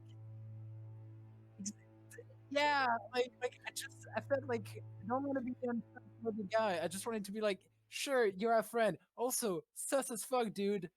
I'll just make sure that no, I didn't ask any questions. You know what? I gave it to you. You never said anything about not following you, so I'll just. You follow trust him enough to let him do it, but you don't trust him enough to let him do it without you knowing what it is. Exactly. This is the bait. Exactly. You know? I'm curious as fuck. So yeah, I'm following him 50 feet behind. As you follow, he turns down an alleyway to the left, and as your invisible form continues down that side, you don't see anything. Do you want to make a perception check for me? Yes. This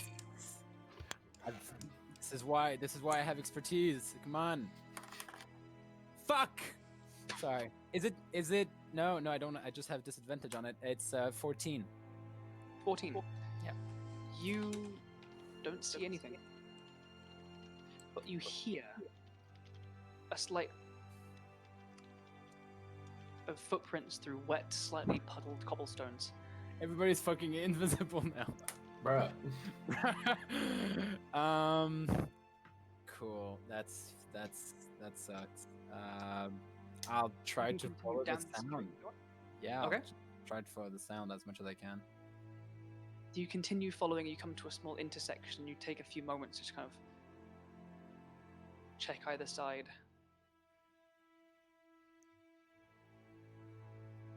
You left or right? Quick question before that choice. when you attune to an item, Mm-hmm. you don't have like a sense to where it is, right? Nope. I just don't remember the attunement rules. Cool. I'll choose left. You continue down this alleyway, and you end up finding yourself kind of in this inner section of the docks. This is a little bit further in, and this is a lot of like office buildings and things are for like the administration of different, parts of the trade. You see a door open and close on one side of the street.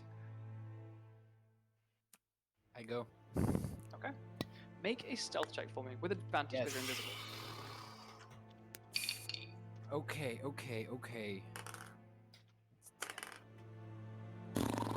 going like shit. It's fucking insane. 17. Fuck. Okay. You move as quietly as possible, creak open this door. It leads down a set of stairs into a basement room. And as you carefully and quietly make your way down to the bottom of these stairs, you see kind of a box like levitate and then get turned over and set in the middle of the room. Ashura's been given advantage by Mitch. Yes, thank you, on Mitch. next roll. Oh, hell yeah, Mitch. Fuck yes, Mitch. I am shaking. Okay. You see this box kind of get taken off of one side and set in the middle of the room. 2 torches on kind of opposing walls of this, maybe like 15 by 15 foot small basement room go. As the first one is lit and the room is kind of illuminated by this flickering orange light, Pariah apparates in the room as the invisibility is shaken off.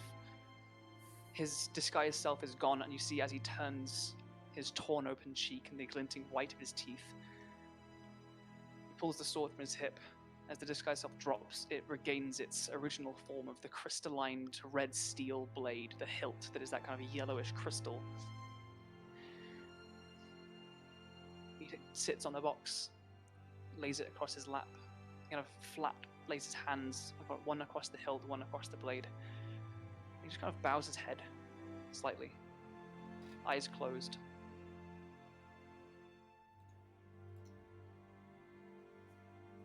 Remind me, Andrew. Whenever the sword was talking, whenever Kisara was talking, everybody it's like a voice coming out of the sword, right? It doesn't have to be in the head.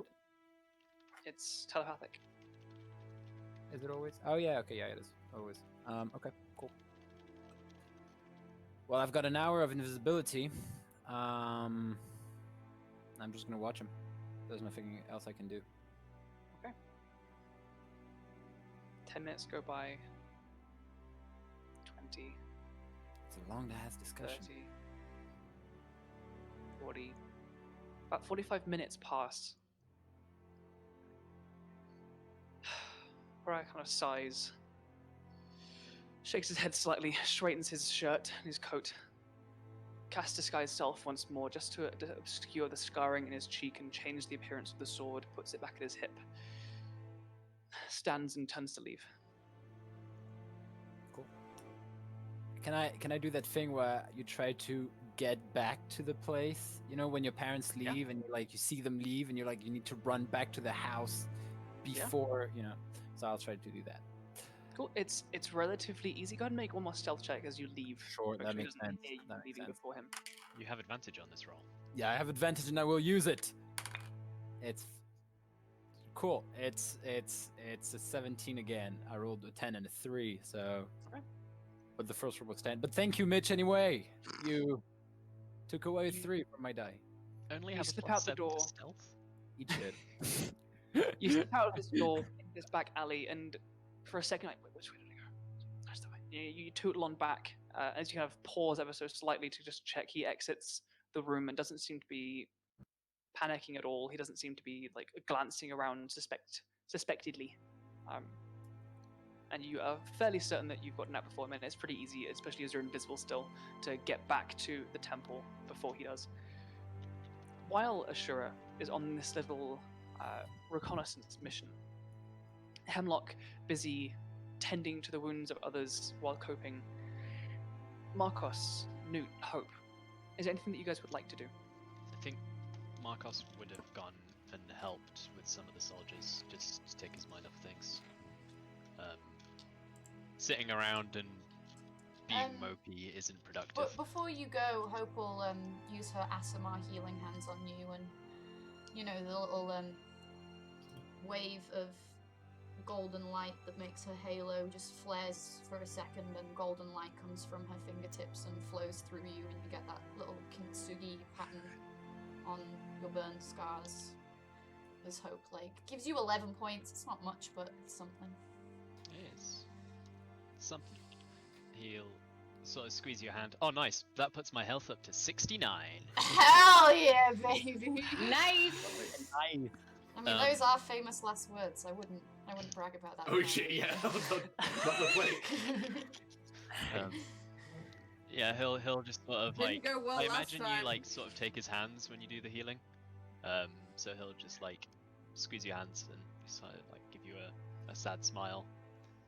Can Thank I- you. And walk out. I'm so sorry. Can I just stop the stream because the moment we have 69 in the game, there's Jack in the chat just saying for the first time in a long time, just nice. Appeared out of thin air. 69 makes him appear. We just summon him. Oh, I love 69. Jack.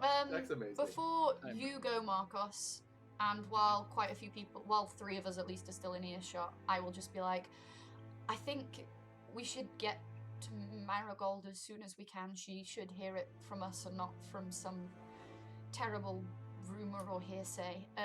But I really need to check on my father, and you probably need to check on your parents. So if we just do that, and you let Hemlock know, and we can just meet back here when we're all finished. And I need to check. Just make sure the soldiers, the guard, are okay. I feel obliged. But yes, no, I agree. We should meet here later. it's where Pariah's going to meet us. It's as good as place as any. The steps to the Temple of Aura. Okay. All right. Newt, Alrighty. do you want to come with me, or do you want to go with Markos? I have my own plans for what I would like to do in this moment, if that's okay. Yeah, I mean, do you need someone with you? I'll I'll- stick around. No, it's fine. You do check on your parents, make sure they're fine, make sure they're safe. I've been around for a while. I'll be fine. I'll be fine. It's true. Nute is immune to death. Exactly. right. That's I mean, there I was more speaking about the fact I am 150 odd years old, but also I am immune to death. Checking least- in on parents. Some of death. Would you guys like to have conversations as part of that, or are you content to go check, result, and return in shorter order? I'm happy to sort of hand wave it. I would like to talk to Star Wars. It won't take long. I won't drink everybody's time. Drink it.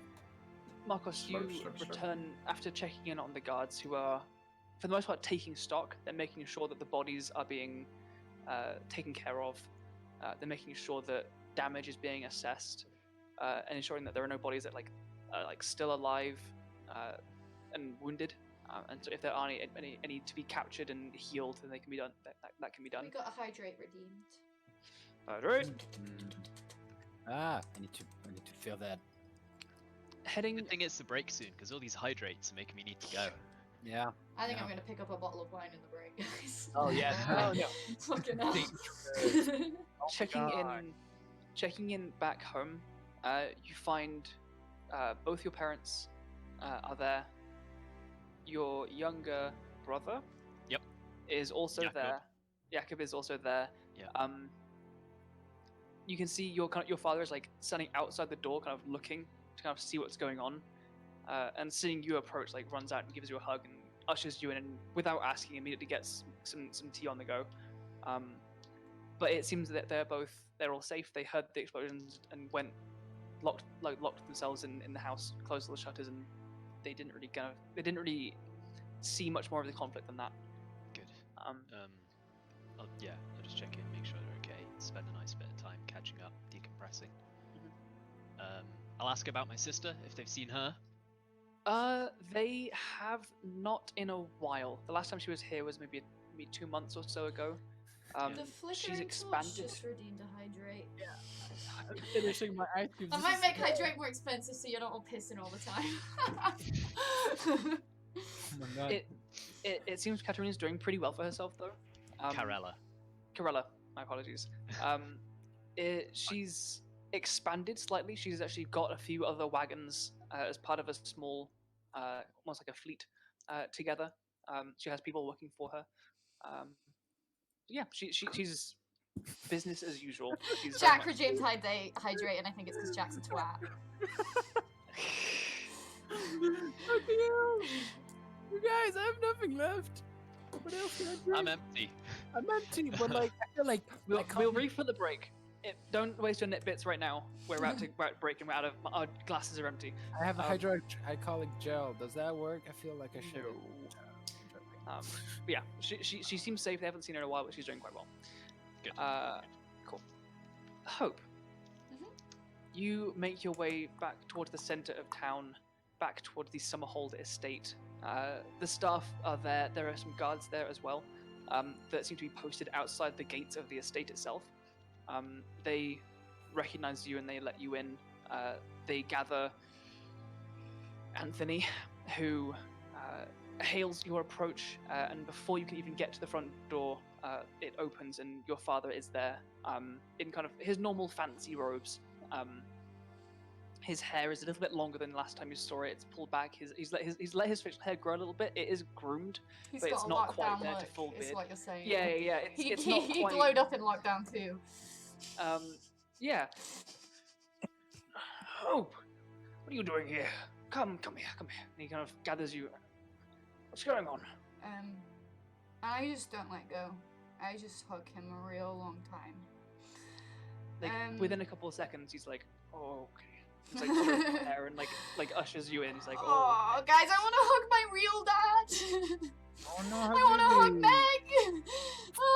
This is not actually very nice. I regret having asked to up here. I'm not going to up here. I will just say that we go into the parlor and I lie with like my head in my dad's lap like I'm a little girl again, and I just like go back to being 10 years old, and he just cradles me, and that's all I'm gonna do. It's chill.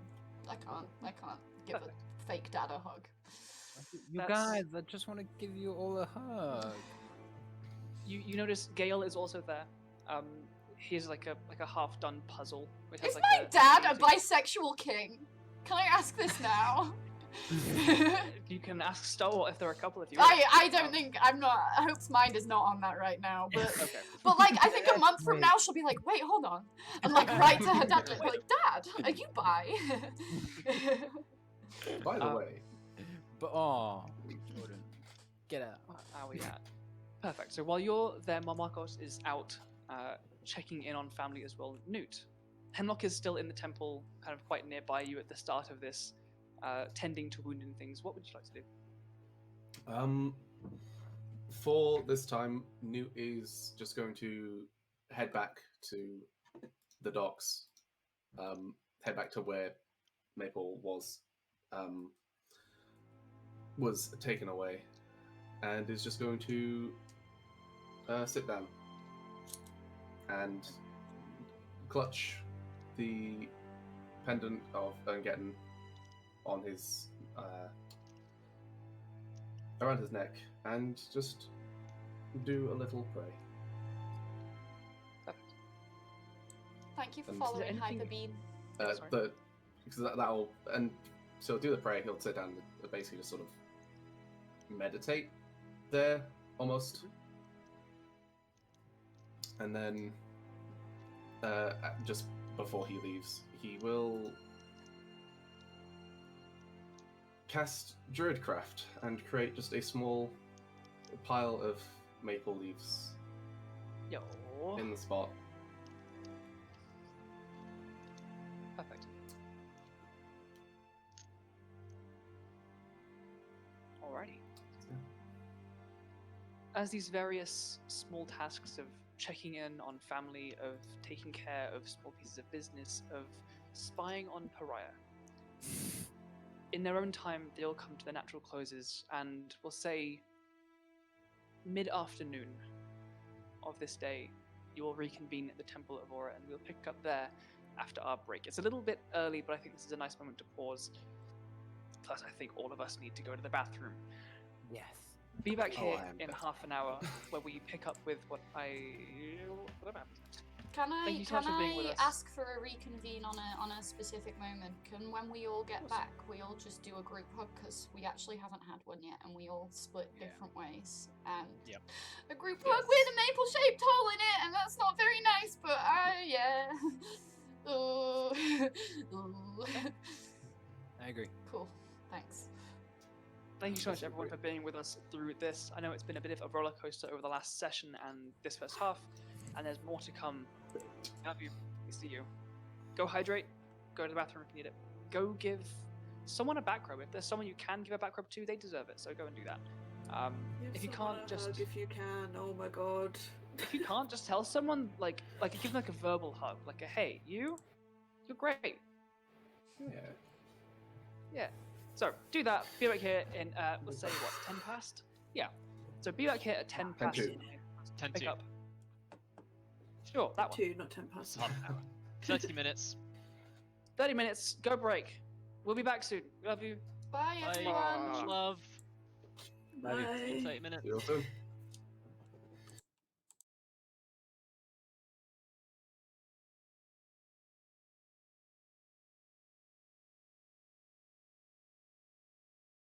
Oh. Hello, Hello. everybody. Welcome back, Hi. everybody. Hope you had a nice little break. We had a nice little break as well. I didn't have dinner. I'm too slow and lazy, so I haven't eaten yet. But I hope you guys have gotten You a lazy snack and butt. drunken some water. I didn't refill my water bottle, so I might need to get Hydrate. some whiskey in a second. I got Are we getting water. hydros already? No. And I got squash. I can. Do not. I No. will. not. There we go. Done. Okay. No, we Oh, are David, fucking David, hydrated. David fucking made David, us. how dare you? Good David, David. I'm removing all of your channel points. No. Yeah. I have Can you 300. do that? Okay, whatever. I actually I'm can't thirsty, know. I'll just That's not the hydrate. kind of power I have here. I'm counting. I'll just go I grab a have lot of water. 1,500. I'm scared of my next wild magic surge. Oh, Uh-oh. boy. That they're gonna make me do. I was so like, I bet I'm gonna fireball Markos to death on this banishment. Like, I was so ready for it, but I rolled a 14, it was fine. You blast in, you grab him like, don't worry, honey, I've got you. Poof. Yeah, she's you like, know, oh, like, I gotta come back with a bang, and then she fireballs. Like, awful, Finn. awful I mean, hey, timing. legend. Oh no, Finn, I've got to come back half with a fat angel, plotted half plan. fucking Markos seeking missile. Markos seeking missile. Like, there are a couple of them that just like, imagine if it was like you polymorph into a sheep, or you turn into a potted plant, or just like. Yeah, the potted plant would have been bad. would have dropped the banishment, yeah. But you also would have fallen, and you would have had vulnerability to all damage. Say la correct? vie! Alright. C'est la vie. Horrible, but C'est la also vie. kind of funny. Say la mort. Welcome, C'est la mort. Sorry, I don't speak Spanish. I will kill you. welcome back, everyone. We're gonna get back into things just in a second. Before that, how is everyone? This is to you guys in the chat as well. Feel free to tell us how you're doing. I'm drinking my tears, so you know that's. yeah? I'm yeah. sad, Salty. Andrew. Good. I mean, good, sad, or like I don't want to play D&D with you anymore. Sad. I'm banning I- you from the group chat. you know what? It's a goodbye, Andrew. I'm so sorry. No, I was. Andrew's getting banned from the server. Sorry, I- guys. I literally was gonna disconnect from the call, and then I remembered about Prue, and I was like, no. It's fine, you know. Just say it for a sec. Is it? I'd cope, but you'd make the stream look messy, so that'd be on Yeah. you. True. Cool. All right. Are we ready to dive back into this? What if I say no, Andrew? What Then would we wait. do? And you know that hundreds of people are waiting on you Hundreds across the Baby. weeks. You know, across the weeks. across the weeks. 50. Alex, fair, we have that's fair. 4,000 viewers right now. We have a hype train of 200 pounds going, you know? I feel like even when there will be 4,000 people. We got a Oh, hydrate we have a redeemed. hydrate. All right. Okay. But Hydrate, that was hydrate. that was just me manifesting, guys. Yeah. All right, I mean, let's go. if you do think this is good enough that other people should watch it, share it. Yeah, Tell your them. friends about it. Hell yeah. Get people on this Twitch. We have a pretty decent Twitter following that's growing steadily, but get people in the Twitch watching the VODs and stuff. Hell Anyway. yeah, Riona and Meg. So, Do it. where we left off, dealing with this grief of Maple's passing, frantically looking for ways to potentially go about bringing her back, checking in on families within the city after this attack. Solgard reconvene outside the Temple of Aura, the temple to the heir Bloodborne. As they reconvene, Pariah arrives and hands the sword to you, Ashura. And everyone dives in for a big, warm, close hug, feeling each other squeezing up against each other, friends. Wow, I wonder what those are like. Andrew, you can do it too because you're role playing Pariah. But Pariah doesn't think that he's involved in this hug yet. He's gonna get dragged into the hug. If he always waits for Oh. permission, he'll never get anything done. That's Mans true. needs to have some self-assurance.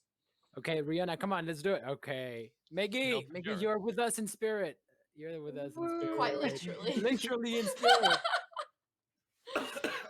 Sorry, I'm having some Literally. dust around here. Yeah. There's a lot of dust here. Whoa. Oh. Someone's dust. As you guys pull away from this hug, what would you guys like to do? Pariah, I have a just.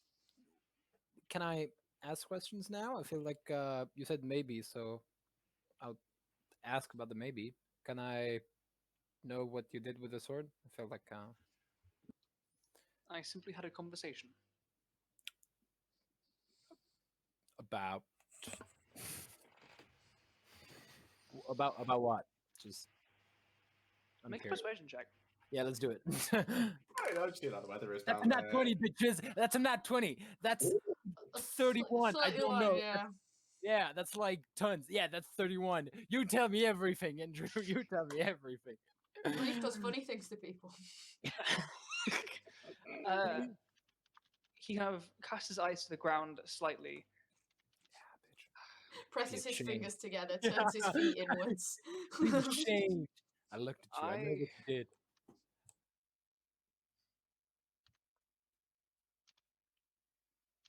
You are all a rather remarkable group of people. You're Well, some of thank the you. you're some of the closest friends I've had, and you're some of the most powerful fighters I've seen.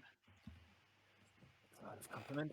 I have ensured that all of you will have a choice. A choice similar to one I made. A chance to shake off the shackles of death to keep fighting. Maple passed and has not returned, and I wanted to simply ensure that the offer had been made. It has. Maple turned it down. What Well, off? what offer? Let me get I- this straight.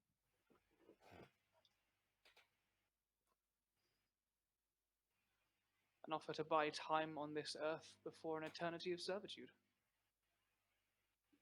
Servitude, but like servitude of who? Who's the master? At this point, Nute just walks away. Just leaves the conversation. He's not staying around for this.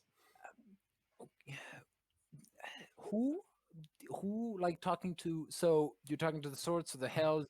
So you asked the devils to give us a choice to come back, and Maple said no. But okay, that's good news. Okay, that's not. I wonder should where Newt welcome got to, Ashura. and Hope like it's just like I'm gonna go find Newt. Look, Baraya, I appreciate that you are trying to help and give her a chance to get back to us. The Soul Guard does not make deals with devils. That's perfectly fair. My job was not to convince you. My job is not to coerce you into anything. Just simply to make sure that you have the choice. Do you mean anything by the job? Do you mean anything more by that, or is that like The job changes for me. My contract has is a living document that changes. For now, I have a relatively free stretch, but as part of it, I get to recommend people of value, people who seem to fight to defend more than themselves. okay? While I make no excuses for the actions of my kin, I do know that they have the same enemies as you.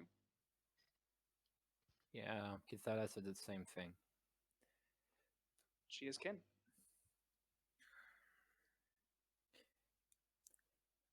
I don't know what to say. Thank you and not thank you, but yeah, all right. I'm going to give you the benefit of the doubt and assume your intentions were for the good. But in future, Markos, do not involve devils with our proceedings, please. we have discovered together, you have all seen the kind of things that deals with demons bring about. That Night Walker, the undeath spread by Kaiser, these are all demonic aspects, ever hungry, never sated. Their entire goal is simply to consume everything. As devils, as kin to devils. In a similar way to the Obelix you faced only a day or so ago, we do not choose what we must consume to survive. I'm not But- taking this. Then don't. All I simply wish is to explain to you that while the same enemies may not make us friends, do not judge too harshly the sacrifice made by some to keep fighting after their clock has finished ticking. Not everyone has friends powerful enough to strive to bring them back from death. No, I don't judge on the deal with devils. I judge devils. But I understand where this comes from. But please do not make the apology of devils. Like I said, your Not a good color on motives you. I do not question. It's fine. When you pass, you will have the same option, and you are more than welcome to say no. Last question, Paraya. Who's your... What's the name of the person that hired you? My patron is Zariel, the Archduchess of Avernus. Very well. Why are you with us? Truly. There's no music. Fine, okay, fine. All right. Thanks. Sorry, David. That's fine. I just realized it was Right. a very ominously quiet conversation. You met us in the tavern on our way to oh fuck, I can't even remember now where we I fought met you Ivrim in- Bar, Exactly. On a Hollow Reach. Hollow Reach. You joined us. You fought alongside us. As I shall continue to do so if you wish. Tell me. Did you join us in the hopes that we would make deals with your master, your mistress? This. Not in the hope, and nor did I come looking for you. We met by chance. As I did not lie, I do strive to make a great impact. I sacrificed my chance of an afterlife to ensure that I could continue to keep the material plane and all the rest of them safe from demons. You seem to have that same spark to defend your people, defend your country from threats that would encroach. from that, I took that perhaps, almost certainly not all, but maybe some of you might be so inclined to make a similar sacrifice. I take no issue with being wrong. If I fail in that, then the worst I have achieved is to fight alongside the Soul Guard, which is no failure by my count. This is not just business. I do consider all of you friends, but this is just I don't know. Choices are never bad when you truly do have a choice, and so I don't see that I've done any harm. Ashura will walk next to him, pat him on the shoulder, and leave the room. I think all of you wish to return to Yalen Hall. If I'm picking up this atmosphere correct, I think I may allow you to do so with my absence. If you wish that, then you may. Just By This Hope is and a lot. Nute's departure, I think my presence does not make this current difficult situation any easier. this is a lot to process. You're not unwelcome, but this information it rests heavy, perhaps on some of us more than others, but All I will say, and he turns to you, Ashura, for every atrocity that I'm certain you have faced at the hands of my kin, I can promise you we have faced tenfold from the abyss. That doesn't It's not- excuse anything.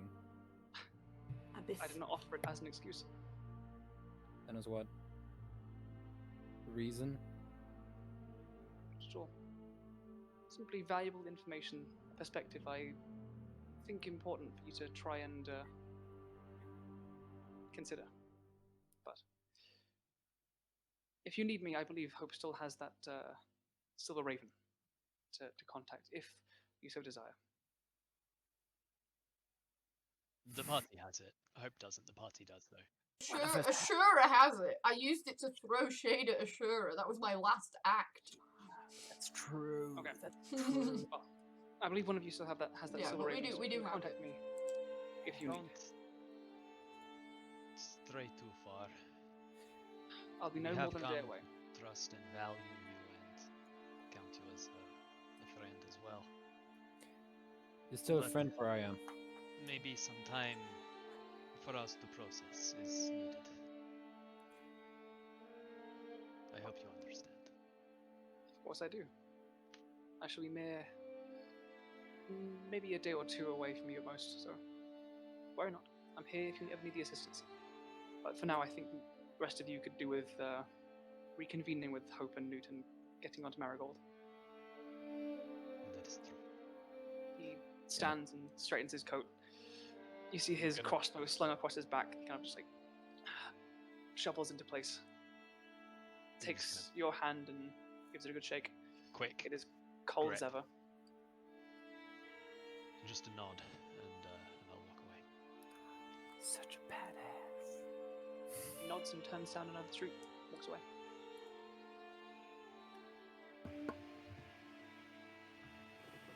Oh, wait, Pri, I'm muted. I muted. I was like, shit, I gotta quickly unmute. I was like, the idea that Markos nods and turns, Pariah Yeah. nods and turns, and Ashura is stood in the middle like, it's just very, very funny to me. I know Ashura had left the scene already, but Kind that of is not- absolutely something we should do to Ashura. Just leave him out in the cold, looking like feel an like idiot. I did that very anime thing where I'm in the doorway, and when he calls me out, I just my head, and I just continue on. Yeah. This character's every edgy character in anime. That's it. You don't say. No, wow. So, Stop. Pariah has left. Alex, that has literally never come across. I don't know what you mean. Voices from the grave. Ooh. But Wow. Just Hemlock, to throw shade. Nute, Hope, Markos, are all of you ready to reconvene and begin your journey back home? Yeah. Is there anything else you'd like to do, Mark? Me? Hemlock is Anyone? gonna like work until the minute we leave, and yeah, that's all that she's doing.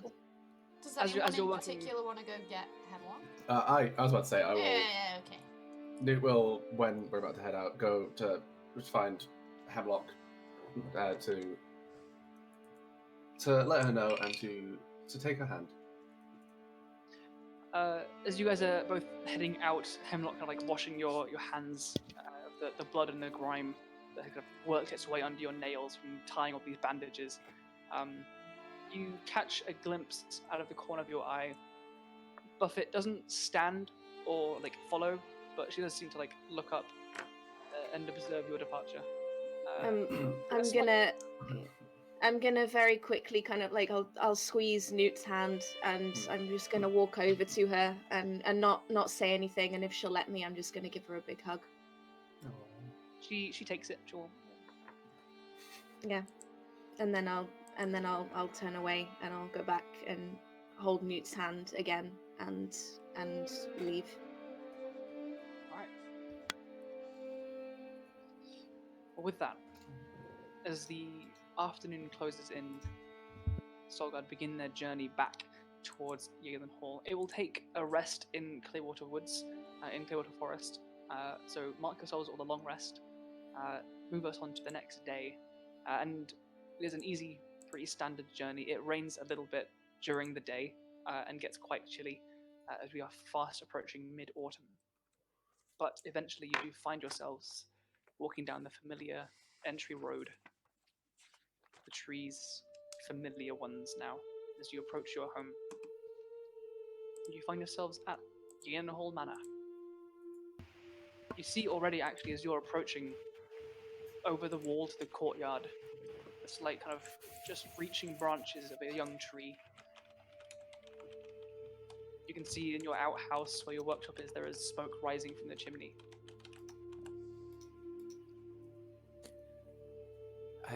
It's good to be home. Which should we all tell? Should we all say it together to? What, like a bloody happy birthday chorus? Well, I feel like I don't want to give I don't want to give it to one person. I feel like that's a lot. I don't know. I think one of us can say it, but we should all be there. Oh yeah. I didn't mean it like in a chorus. Yeah. That'd be kind of cool, though. Everyone together. Sure, you have major illusion. Maple is dead! Major image, a chorus of 30 Ashuras appear. Oh no! Oh my god. Like a jazz number, what the fuck? Should we say temporarily? No. Corpse Bride! Oh god. Sure, me and Sorry. Nute have known her the longest, I'll do it.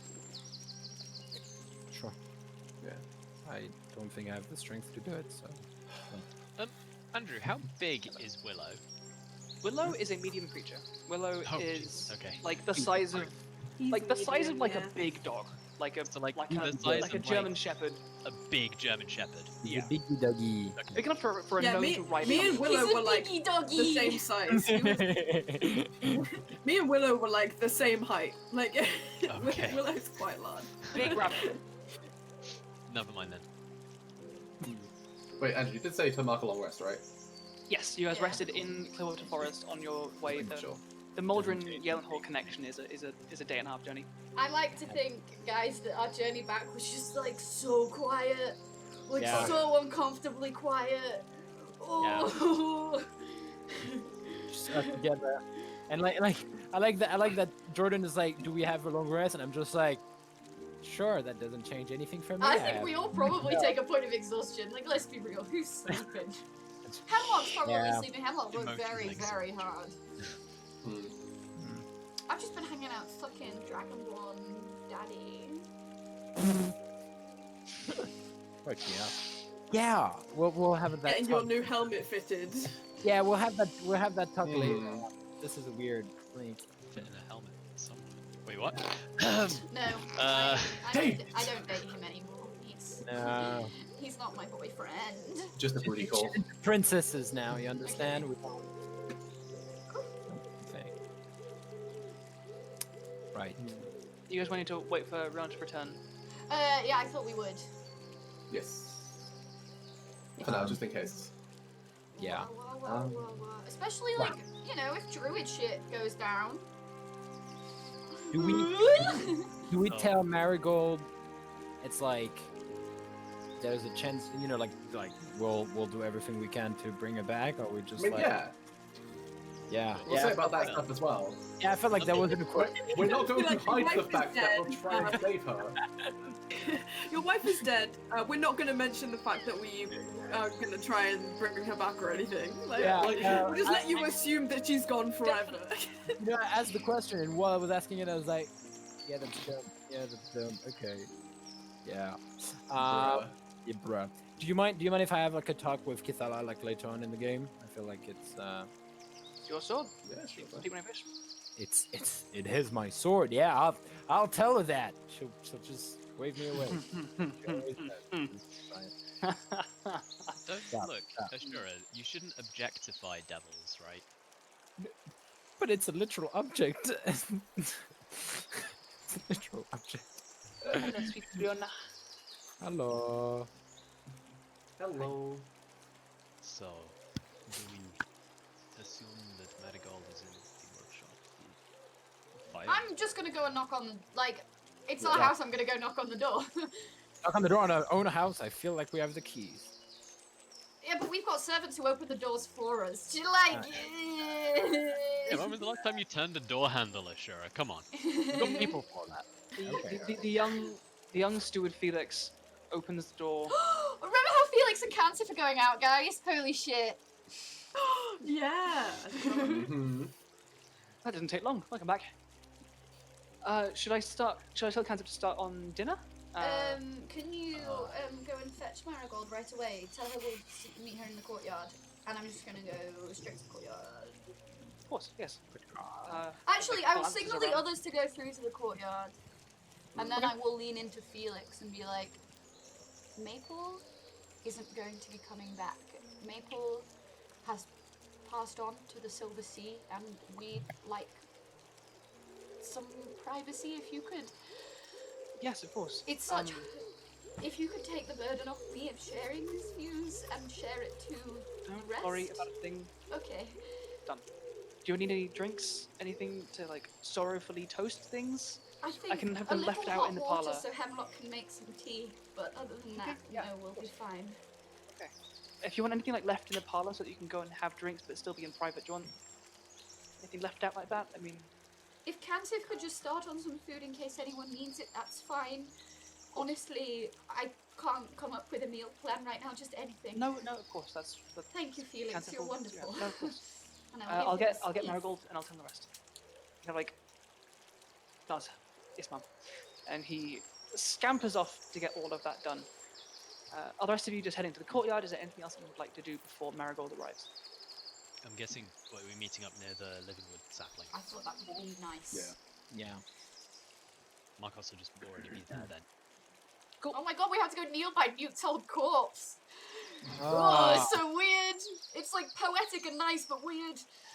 I mean, the corpse is there. I No, it's not assumed there. it was. I thought it was like a wooden skeleton No. all overgrown with leaves. Just It leaned got up against the consumed, and then tree when it fell forever. away, Oh. Yeah, I was he imagining went like with, an like, overgrown, chrysalids. Yeah, long I was like, overgrown robot.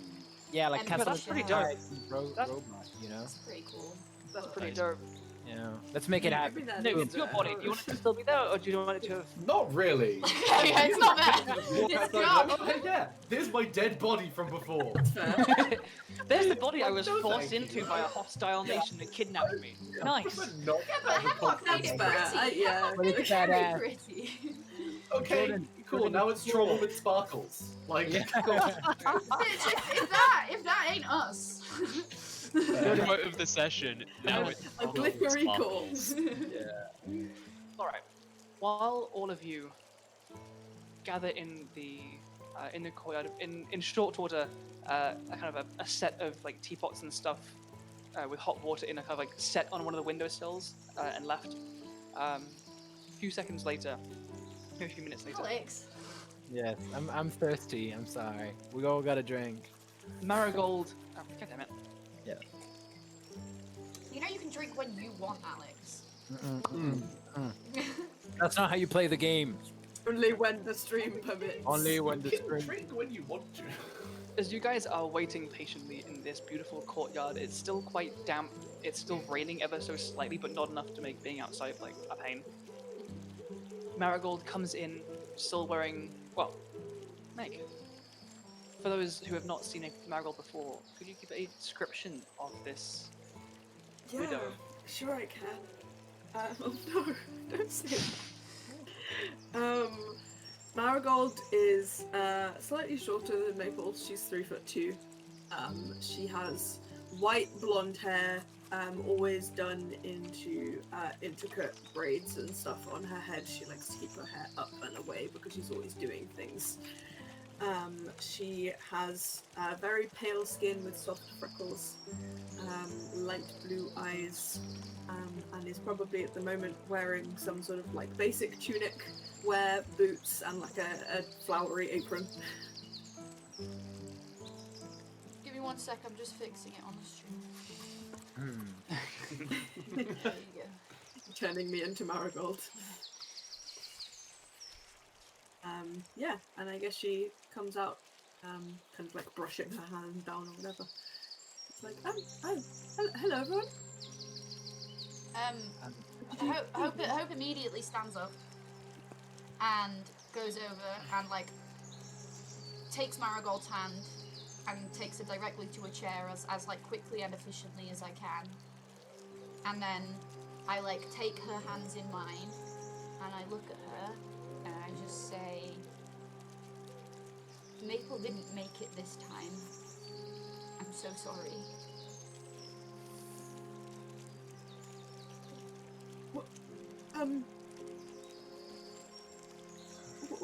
What do you mean? There's nothing? There is very little. She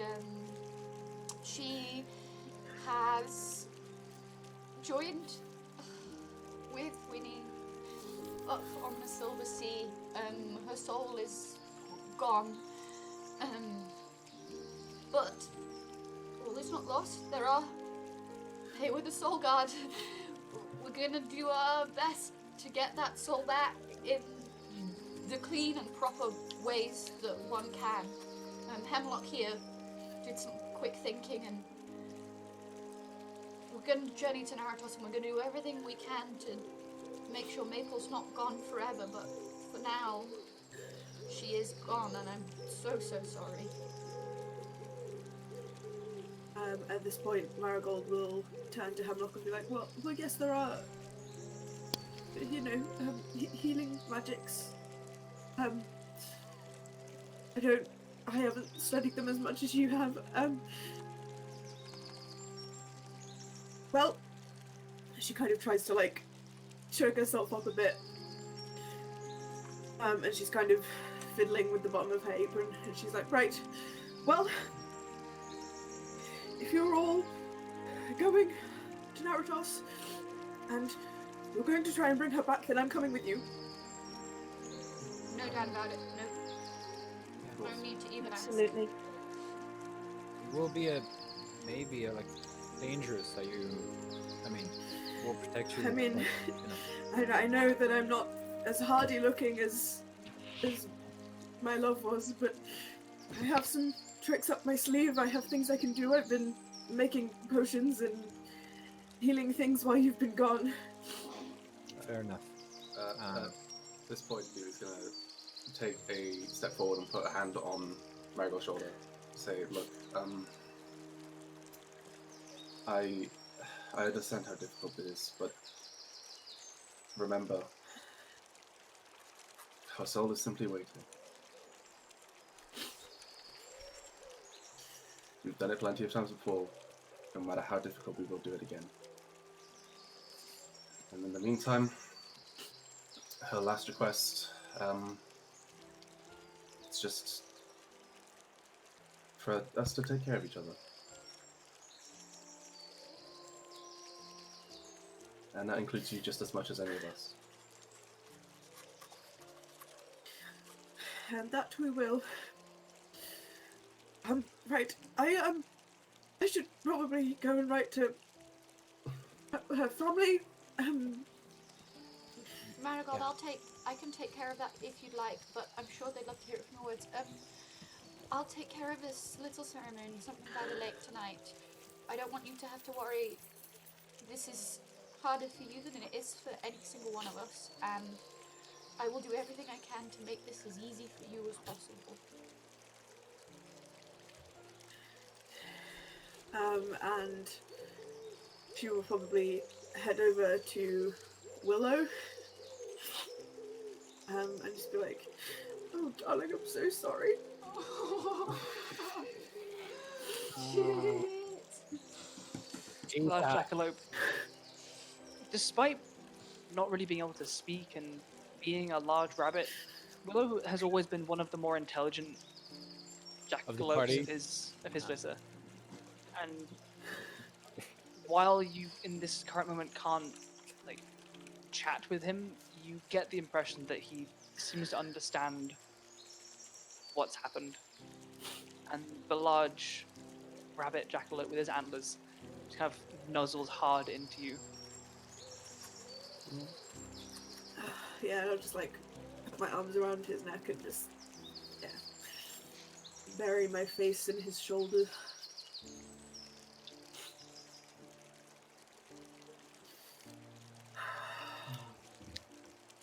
Oh, this is hard. It always is. While we're all here, do we have an idea on how to get the money? I feel like it's a good point where we need to think about. It is diamonds, correct? Yeah. Diamonds. Well, we need to have a think about it. God, it's always diamonds. It is, isn't it? I have one worth 5,000. We need 20,000 more. 20,000 more diamonds? No, That's so cute. That's a lot of diamonds. I'm with Nute. Hey, look, Nute has -1 int and doesn't understand magic. This is a powerful spell. If any of you are trying to think about like where you might get diamond, you may make different results for Underdark folks. I'm not trying. Nute doesn't know. Yeah. If any of you do want to attempt, just say so. I would like to. I would like to. I would like to. This bitch is gonna want to know where diamonds are. Yeah. Have you met her? Go ahead and make some. I'm gonna say history checks for me. For all of us? Yes. Cool. Different results for Underdark folks. Oh, so why you did have it somewhat happen different. twice? I got a 19. That's a 20. Dirty 20. Dirty 20, 19, That's 20, 20. you guys. Hemlock and Hope. There are mines out there that provide gems. They're pretty well scattered. And you're aware that while diamonds are expensive, 25,000 gold worth of diamond, that is a shitload of diamonds. To the point where even if you got 25,000 gold, you'd struggle to get the diamonds. The places that provide the most, the places that source the most diamonds, not just gemstones, but diamonds, are places of extreme volcanic activity, or places that are so deep down they're almost out of reach. Ashura, there are people, there are races, there are places in the Underdark where diamonds are common. Shush you, Prudence. No, I don't have a geology degree. They're magic diamonds that only come from one place. Shut up. Magic diamond. Hope dies next. Better get ready to play a paladin, because Saraya's the only next character. Do it, let's just do a battle. I don't know that either. Yeah, Shush you. I don't know that either. You should. So, Ashura, you're fairly certain that below ground, you haven't seen diamonds like that come from anywhere, from this plane. But deep beneath the earth, there are some places where the barrier between the material plane and the plane of earth cross over slightly.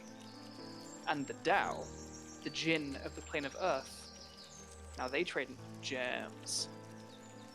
Hemlock and Hope, the biggest gems in Silvern Sea come from Embersoul, because you can get to the elemental plane of earth through the plane of fire, to which there is a gateway in that dwarven hold. So if you are intent on finding diamonds of that kind of caliber, you could always just go to Naratos and ask. Maybe they have them, maybe you pull off some favor for them. But if you're intent on finding the diamonds,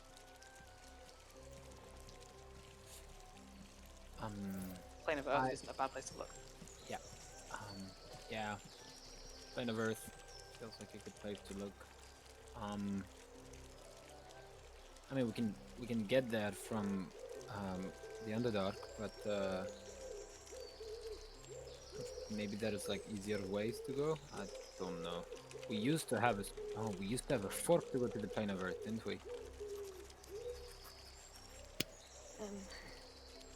Which Pendalian gave me a tuning fork. Was it attuned to anywhere in specific? Because I know Kaelin had one that was attuned to somewhere. Kaelin had one which was attuned to the plane of Earth. Yeah. Pendalian gave you guys a plane of a tuning fork attuned to your home material plane. Okay. Yeah. So to go back. To go back. So you have a tuning fork that with plane shift can get you back home. Mm-hmm. Okay. Maybe we'll think about the details later. I feel like today is more of a morning day. But I guess it's something we need to keep in mind. Just how the next few weeks will pan out. Should I go pick out some flowers? Does anyone want to come with me? I feel like making a flower bed would be nice. My specific intention was not to do that. Sorry. No, My bad. OOC is telling you that. I'm not leaving you hanging on purpose. I'm not like, no, I don't want to go get flowers. Flowers cute. Flowers are cute, Alex. Yeah. Tell me. No, I think you should go get flowers. I think it's a beautiful idea. I'm just, I just didn't want you to think I was like leaving you on red in the group chat. No, I thought it was the other way around. I thought that OOC you were like, no, fuck flowers. Oh, OOC, I'm like, that's a beautiful idea, but Hope is gonna go do something else. But yes, I think it's a beautiful idea. I'll go with you. Sure. Oh, the boy's being soft. Nute, Hope, and Hemlock. What are you guys up to? And Marigold. I mean, I think Marigold's just having a cry. Nute will, to be honest, will help to console Marigold the way he can. Oh yeah, you two are buddies. That's very cute. Yeah. Spend some time together. I'll stay as well. I'm gonna make up a big pot of steaming tea, and I'll stay in the courtyard as well. if you make tea, Marigold will run off for a sec. She'll be like, "Oh, let me go and grab something," and she comes back with a jar of honey. Yeah, I was gonna ask. Has a label on the outside. Has a label on the outside that says healing honey, and it looks like it's got like herbs and stuff through it. Aww. Yeah, I will put that in. No one needs healing right now, but it's nice. It's very cute and it's soothing. Emotional healing. It's like the difference between like a nice green tea and like a nice green tea and a lemsip. Yeah. Hope. Well. Yeah, sorry. Hope's gonna so fucking stupid. Hope's gonna go out to the grounds and like start trying to chop wood into planks, and she's like doing it on her own. She's like, I'm just gonna make a raft. and I'm gonna be so strong because Maple taught me to be strong. And I think she's gonna be really shit at it, and I think Markos is probably gonna have to come over and be like, "Hope, do you want some help?" And she's just gonna silently be like, "Mm-hmm." I mean, I was gonna just go pick some flowers and then like come back, use maybe a bit of my rangery knowledge to be like, oh yes, I'm sure there's some really pretty flowers over there. I can feel it. Yeah. You can feel it? You can feel flowers? Wow. Nature, not as much as Hemlock, but Okay, so you kind of like feel. Okay. Interesting. Alright. Also, hydration, guys. From me. Oh, thanks. I paid for it. screw your hydration. I'm having beer. Fuck, I wish. Scotch. Nice. Water. Nerd. I just wish I had a cup of tea. I just have water and squash. I mean, With honey. Ashura is also strong now, so like the three of us true. could Yeah. like work silently building a little raft together. But to be fair, I completely understand asking, like, asking the ranger and Markos about it, because I'm sure even if he's drunk, he's just still like, you want me to cut wood? You're Well, still Markos- a fucking twig. Carpentry tools. Still a stupid himbo. What? No, I will not. Splinters Ashura's- everywhere. I'll get this. Ashura's a fake himbo. Ashura is the twink cosplaying as a himbo. That's a burn and a half. And I can still beat you in a what is it called? Arm wrestle? Arm wrestle. wrestle. I was gonna say iron arm. In French, it's like, I don't know. Yeah, it's iron arm. I was like saying, I mean, that's yeah, I could beat you in a race. Hold on, let me just go put on my boots of haste real quick. Well, you know, I made Jordan. I Even made then you wouldn't beat me, actually. I can fly. I can beat you. No, wait. Yeah, I can beat you. I can. Oh no, I can't. No. I didn't say that. Let it go, buddy. Let it go, buddy. It's okay, man. So, Um, while Hope and Markos start putting together this raft and flowers are gathered, the evening closes in. Kanzif like pokes ahead into the courtyard. It does start to rain a little bit more in the courtyard. Are you guys going to move inside or stay outside in the rain? I'm staying outside in the rain with Markos. We're just getting soaked, yeah. mate.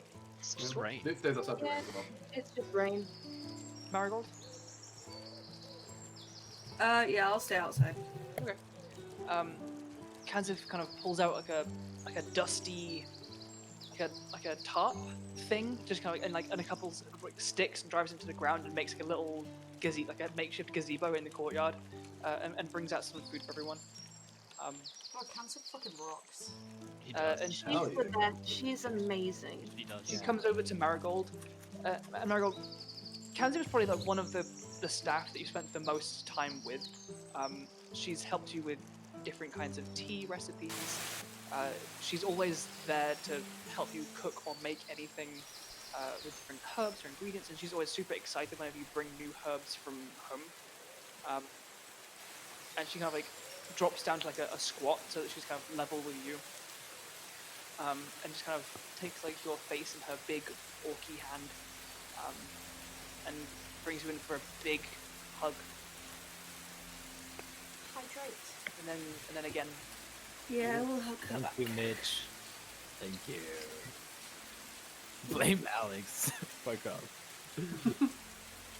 as she releases you from like the second wave of squeezes, she just says, "If there's anything I can do, just let us know."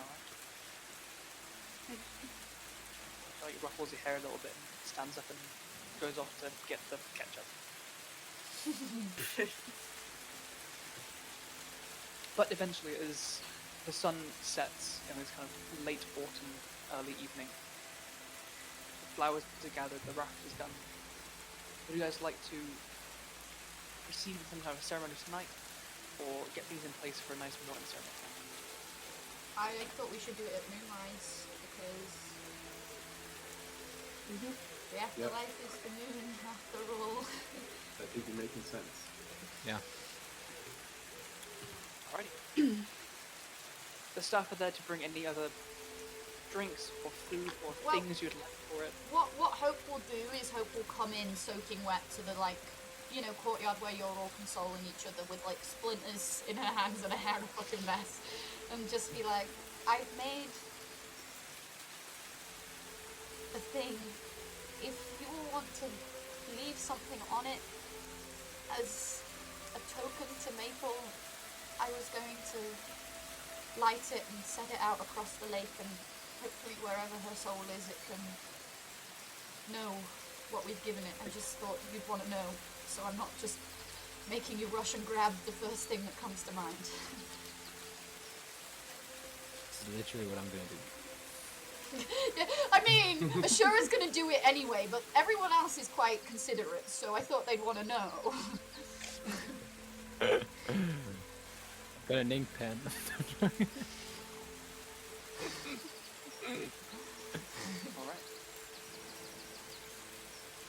Is anyone bringing anything to this?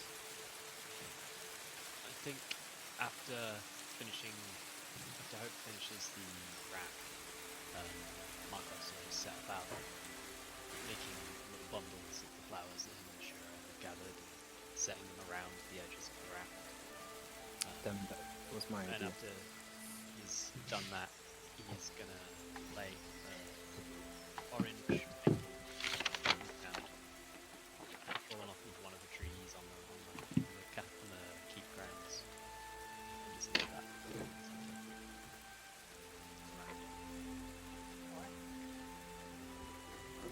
Anyone else?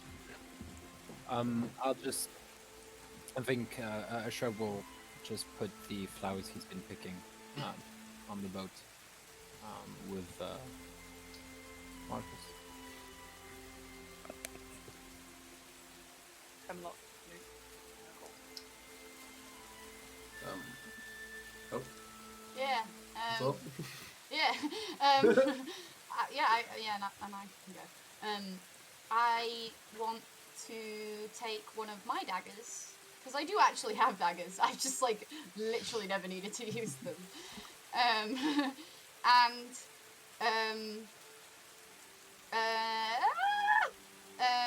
gonna take my hair and I'm gonna twist it into a big knot, and then Mulan style, I'm just gonna and I'm gonna put a big thing of my hair on, and I don't know why it feels like the right gesture, but it does. It's weird, but it feels right, so I'm gonna do it. Alright. Nute, Hemlock, and Marigold.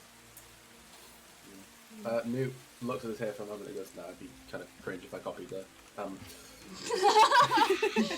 I lean over and whisper to you, "That's kind of cringe, bro," through a sheeting tears and rain. Newt will take the Eyes of the Black, the stash that he's had since almost the start of the adventure at this point, and lay that down on the raft. And then, similar to what he did at the dock, he will do a little druid craft and sort of just do a light sprinkling of maple leaves across the top of it. Hemlock will reach into her bag and I'll pull out the bushroot fungus that Marigold gave me from the Nemes tribe, and I'm gonna lay some of it down. And as I lay it down, I'm gonna druid craft and grow some Alluria fungus, which are bright orange. And as I do, I'm gonna kind of look to Marigold and kind of ask her without saying to copy me, as I'm gonna druid craft all of the flowers that have been left to make sure that they're completely open and blooming.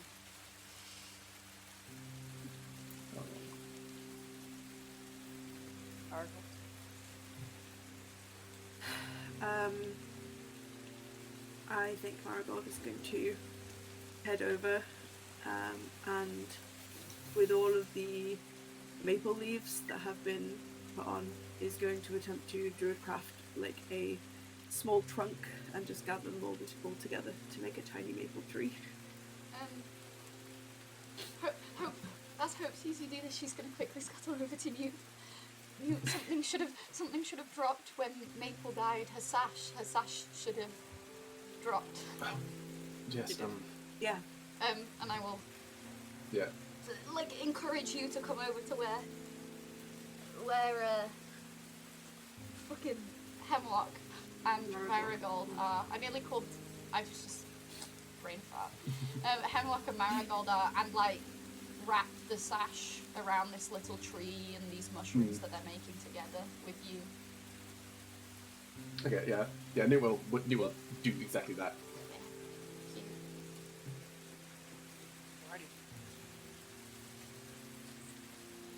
Alrighty. The small raft gets put together, woven into this nest of flowers, maple leaves. A sash of autumn leaves enchanted by close friends. Fungus grown across it, glowing in orange.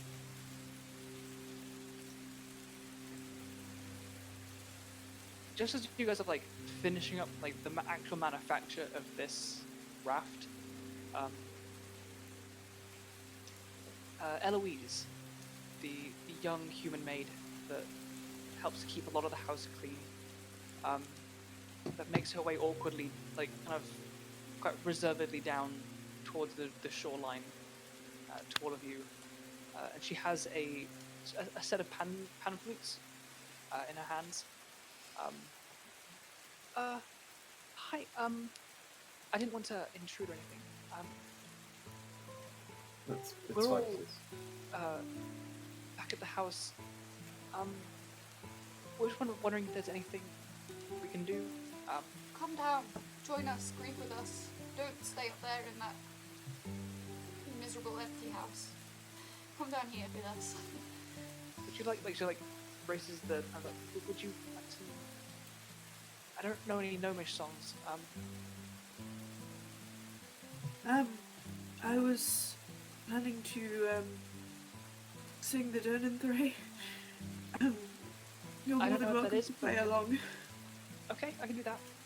Okay, I got the rest. And she like dashes up and she gathers the rest and Felix and Kansif, Eloise. Just getting up a list of NPCs. Hold on.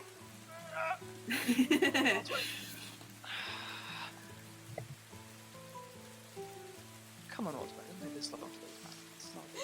Guys, what if I fire a scorching ray alongside Markos' arrow and a wild magic surge intuition?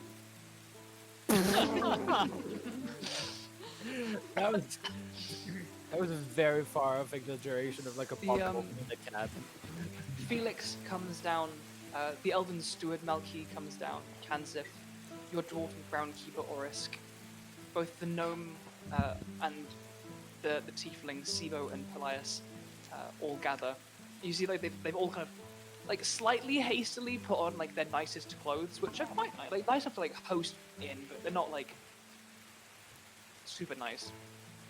They all gather down at the docks, and you see both Eloise and Pelias. Eloise has a set of these pantaloons. Pelias has a hurdy-gurdy. And they also like bring out like a bunch of chairs and things in case you guys want to sit down. And they bring some drinks, some nice wine, some more tea brought down in case you want that instead. And they kind of, as a little unit of staff, set up this shoreside ceremony into something with a little bit of infrastructure to it.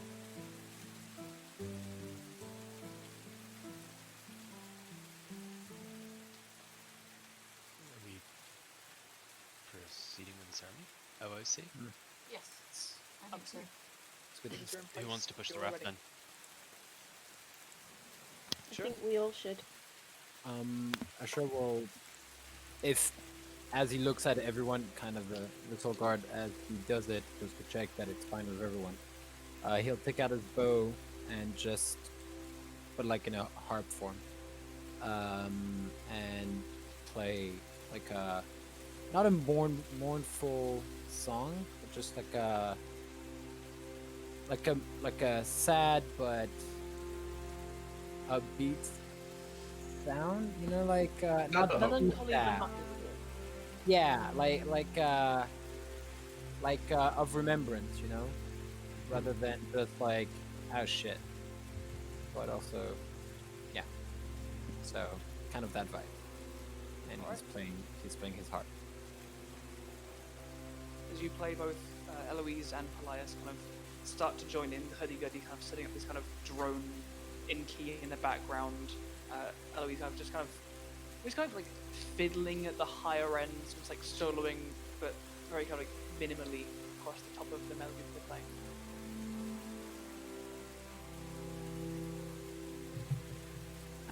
Once the raft gets pushed out, Marigold will start singing the Darren Bray over the top of it. Hope your hand was up. No, I was pushing. Okay. I was Yeah. pushing. I guess we all Marigold in the center.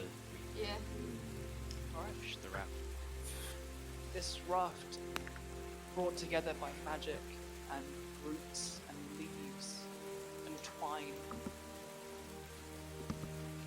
floats out. It leans to one side ever so slightly, but keeps drifting, keeps floating, keeps drifting away as the kind of soft, like rain-dappled surface of the lake pulls it out further.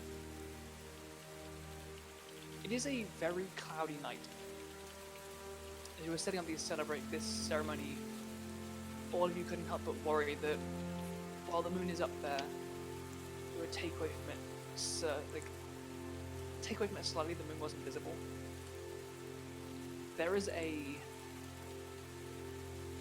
thunderous sound, like thunder. The wood picture being painted here. Wow. Yeah, I mean, thunderous sound of thunder. Oh, Look. I'm there. I'm allowed to It's have not a... good. Of course not. Of course not. This thunderous boom rolls out across the clouds, and they pull apart ever so slightly in the center, and a whitish silver beam scatters across the lake ahead of you, highlighting every little raindrop that's disturbing its gently rolling surface. This raptor is 30, 60 miles. As the raft reaches about 60 feet out, I'll hold my hand out toward Nute for Soul Zephyr. Yep, you'll hand it over. As you take it, lit up by this white light the moon can see in your hands, the ivory short bow that Maple reclaimed for her people. In ivory, you see the familiar carvings of the previous adventurer that first found it. The hags with whom they made the deal to get this bow enchanted. The adventures across Narutos, the swooping poison of Kalanzara that sent it into the hands outside of the Nemesis tribe. Carving through one of these, a short figure, a plume of hair behind him, two daggers in hand. And an icon above that, of that same figure, side of the haircut, raising that bow aloft. From there it drifts into that kind of semi-incorporeal, kind of out-of-focus translucency that it reaches at the ends.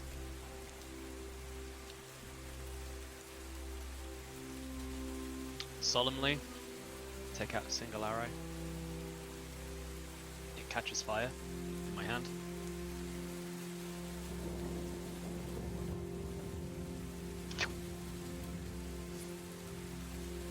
Like, I'm not going to get you to roll an attack, because I feel like this moment What's the does not AC of a need raft to... anyway? Yeah, right, like, it doesn't need to be like, you could roll that one. I don't feel like this moment needs to be ruined by you going... I'll just bend luck, it's fine. The raft catches light slowly. The living elements of the tree that was planted across it, resisting the flames briefly. While it does, I would just like to join in the song because I've heard Maple sing it multiple times and I've always joined in Celestial. And as I do, I'm going to use Subtle Spell to cast Beacon of Hope so that everyone isn't as sad as they fucking need to be, you know? Like a literal beacon of hope. But you don't know it happened, it was a secret.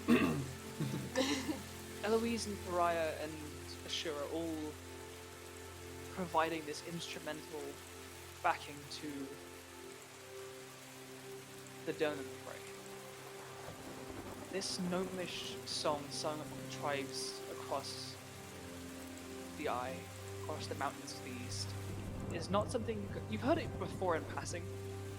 You've heard it about, as Maple has sung it for strangers or adjacent friends, but never have you heard it sung for someone so close to the heart. It is worth. I sung it when we thought Hemlock died. That's true. But this is not a passing of a friend. It's the passing of a friend of decades, of a wife. And this wordless song that is just sounds and melodies accompanied by friends playing along.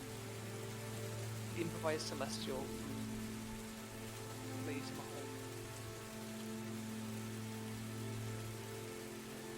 The accompaniment of this raft as it burns until the leaves are reduced to embers. The orange-red flickering light fades to black and silver. It disappears from sight, left with nothing but the silvery light bouncing across the rain-dappled naked surface.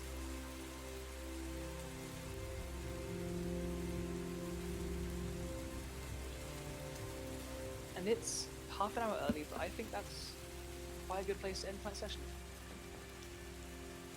Yeah. Yeah. Yeah, I think that's it.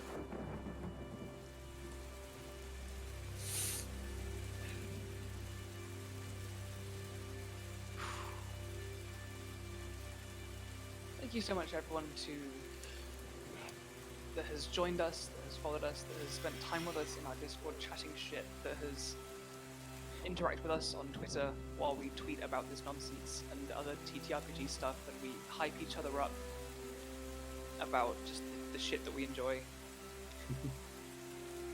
Thank you for being with us for this journey so far, and as we've shared it with you, it's been nothing but, to be honest, a bit of a saving grace across lockdown and everything else.